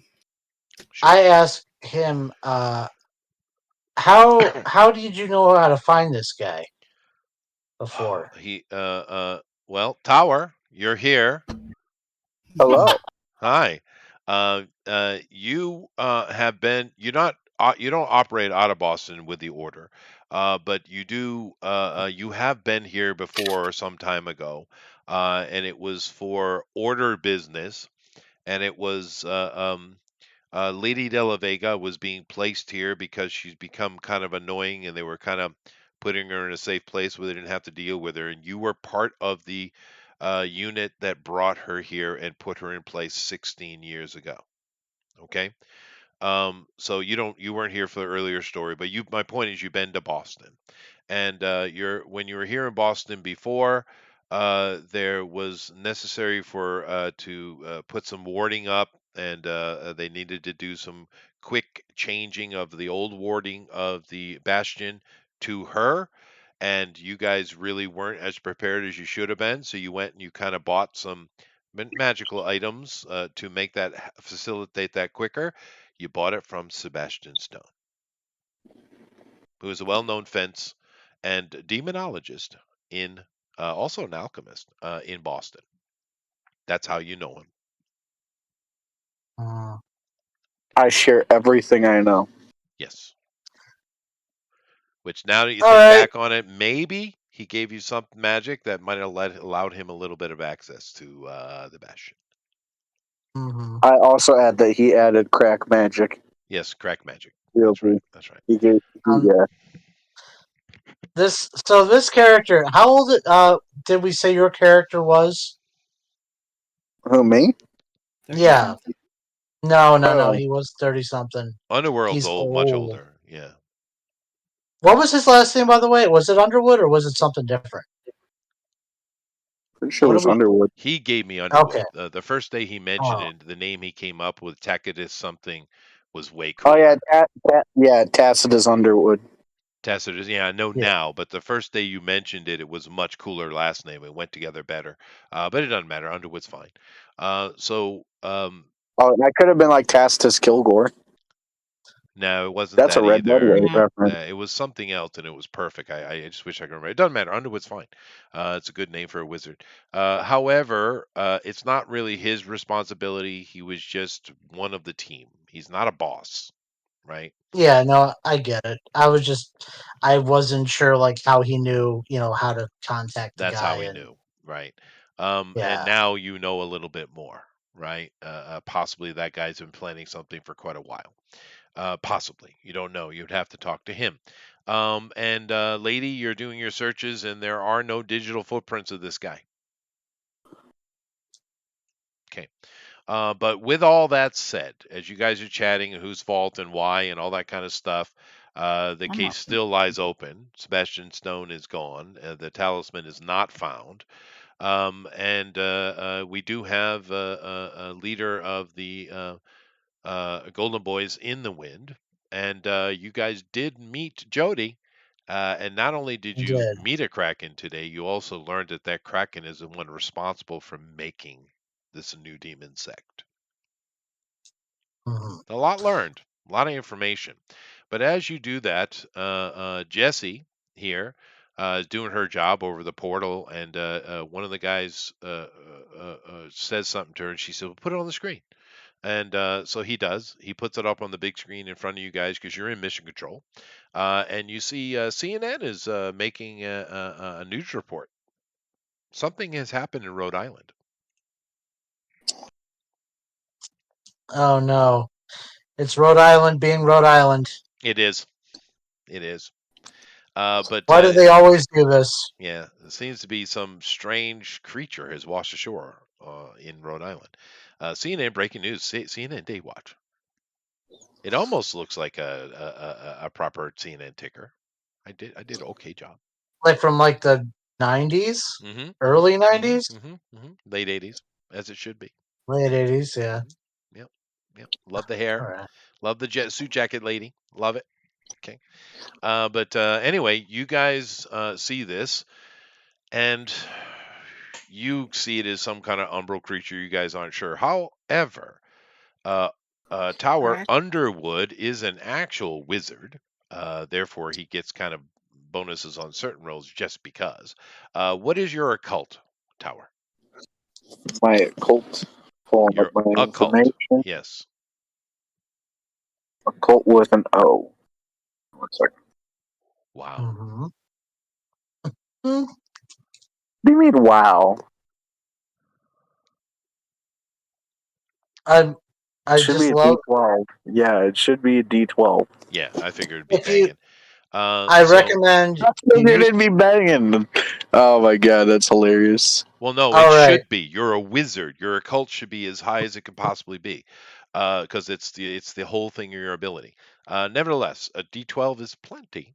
So these guys, you guys see this creature and you're just like, that's some kind of weird umbral. You don't really, it doesn't really register with you. It's some kind of giant thing. It's not good. It's out in the open on the frickin' CNN news though. That's not good. However, Underwood, We Tower, should just tell him it was Hillary. Yeah. you know exactly what that is. That's one of the fallen. I look at GOP and I tell him what that is, but I don't describe it very well. You don't have to. It's right in front of you on the TV screen. No. I I see tell him. feet, I see legs, knees, what it and is. top. I just communicate it as sloppily as possible. Why? Because my character doesn't have great communication skills. No. Well, Don't think like that. Don't do that. Don't do that. Yeah, don't. your okay. ability Just use them normally, Tower. It's okay. to influence people is one thing. Your ability to communicate information is another thing. You know, Okay, Right. then in that case, I just tell him how it is straight. Well, you only have to tell them that. All you have to do is say that's one of the fallen, and they would have studied it at some point or another. Okay. That's not GOP, good. that And was a fallen. and not only is it one of the fallen, it's a dead one, which is even It's also stranger. dead. Yeah. Well, dude, they're looking at it. Okay. I slightly referenced that we should unalive it a second time. Fair enough. That's fair. Fair enough. All right. And we Okay. will end it there. Interesting case file. We learned some things, but not very successful one, right? It happens. Still But I mean, open, by the way. we did end up at least figuring out who done it in the True, end. true. Well, you don't know why. Yeah, Because that's this guy has been operating in this town for a very long time, and he's burned that bridge, right? He can't work in Boston now, so why would he do that, right? That's quite a choice, right? it still is weird that a fence would ignore everything else in a and because all that other stuff probably pretty powerful too. Too, even if it's not the exact thing that he wanted, it's just kind of weird that like that's the only thing he would take if his goal was to like steal stuff. Well, You know? but clearly there's more to it. That's my point. Yeah, He did yeah. send the boy in to do it, and the boy successfully Mhm. did. You can assume because Underwood and his team used him for setting up the wards and stuff that maybe he put a back door in. That's why he was able to get in. You can make that Yeah. assumption now. But we don't know because it's an open case file, so that means you must close it. All right. Well, So fallen is like what are we referring Fallen to fallen are as? the fallen are exactly what you think they are. I've introduced the magi or angels into this campaign, right? And they are Yeah, yeah. source based So these are the ones power that were instead of kicked out. umbral All right, based like you guys, right? The fallen right. are those kind of people that have been discommunicated, but Right. and tainted. So they're angels basically, magi level. Oh, I'm I'm sure we can, say it's some sort of weird squid or something. The government can handle all that. Well, that's not really your concern anyway. It's Yeah, just, it yeah. is more nonsense on the news. We have the advertisements for new tech, warning humanity. So shit is happening, and they're starting to release shit to the public, and it's not being doxxed. Usually, something like this, CNN is very controlled. You know how much control they have over the media. Usually, this would not be allowed out, but someone is. Someone in a very high position that's not connected to Dove is decided that the public needs to know in a roundabout way. And you guys have been noticing this for the past few months, right? And Right. one thing I really want to know is why do those children have buckets on their heads? Well, Who I framed know Roger I Rabbit? should have put it through that one of those AI filters and got rid of the kids, I but know, it was just perfect picture. So I know. It's just weird things kids do. It's just like, yep, those kids just have buckets on their sure, heads. but We I'm don't know just why. saying. However, though, that I should have put it through one of those AI filters because that you get rid of it instantly, right? Remove children from picture.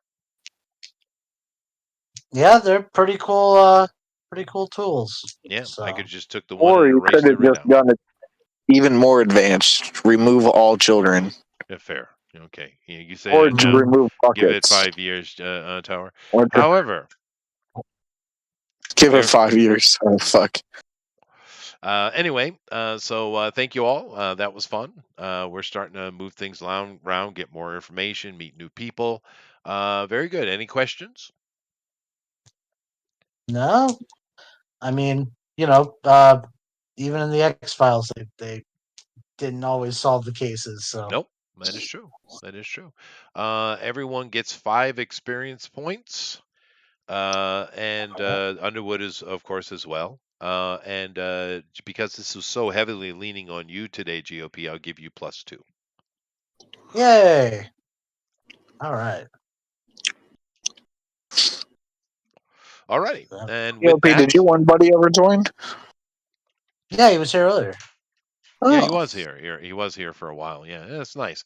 All right, guys, we'll check you out in 2 days on Drone Recorder Ultimate Edition. I'm not sure what we're doing, but if you check the Discord, I'm sure they have it all listed and conversated up. So come back for that. That's always great with a really good artist. Of course, we'll be back on Sunday with Night Owls. And we'll have fun doing that as usual. And next week, of course, we are going to continue with Umbral Session 9 and continuation really because we have a case file open, so we got to either figure a way to close it or we'll see what happens. But other than that, thank you and later. Good night. Goodbye. Yee, y'all.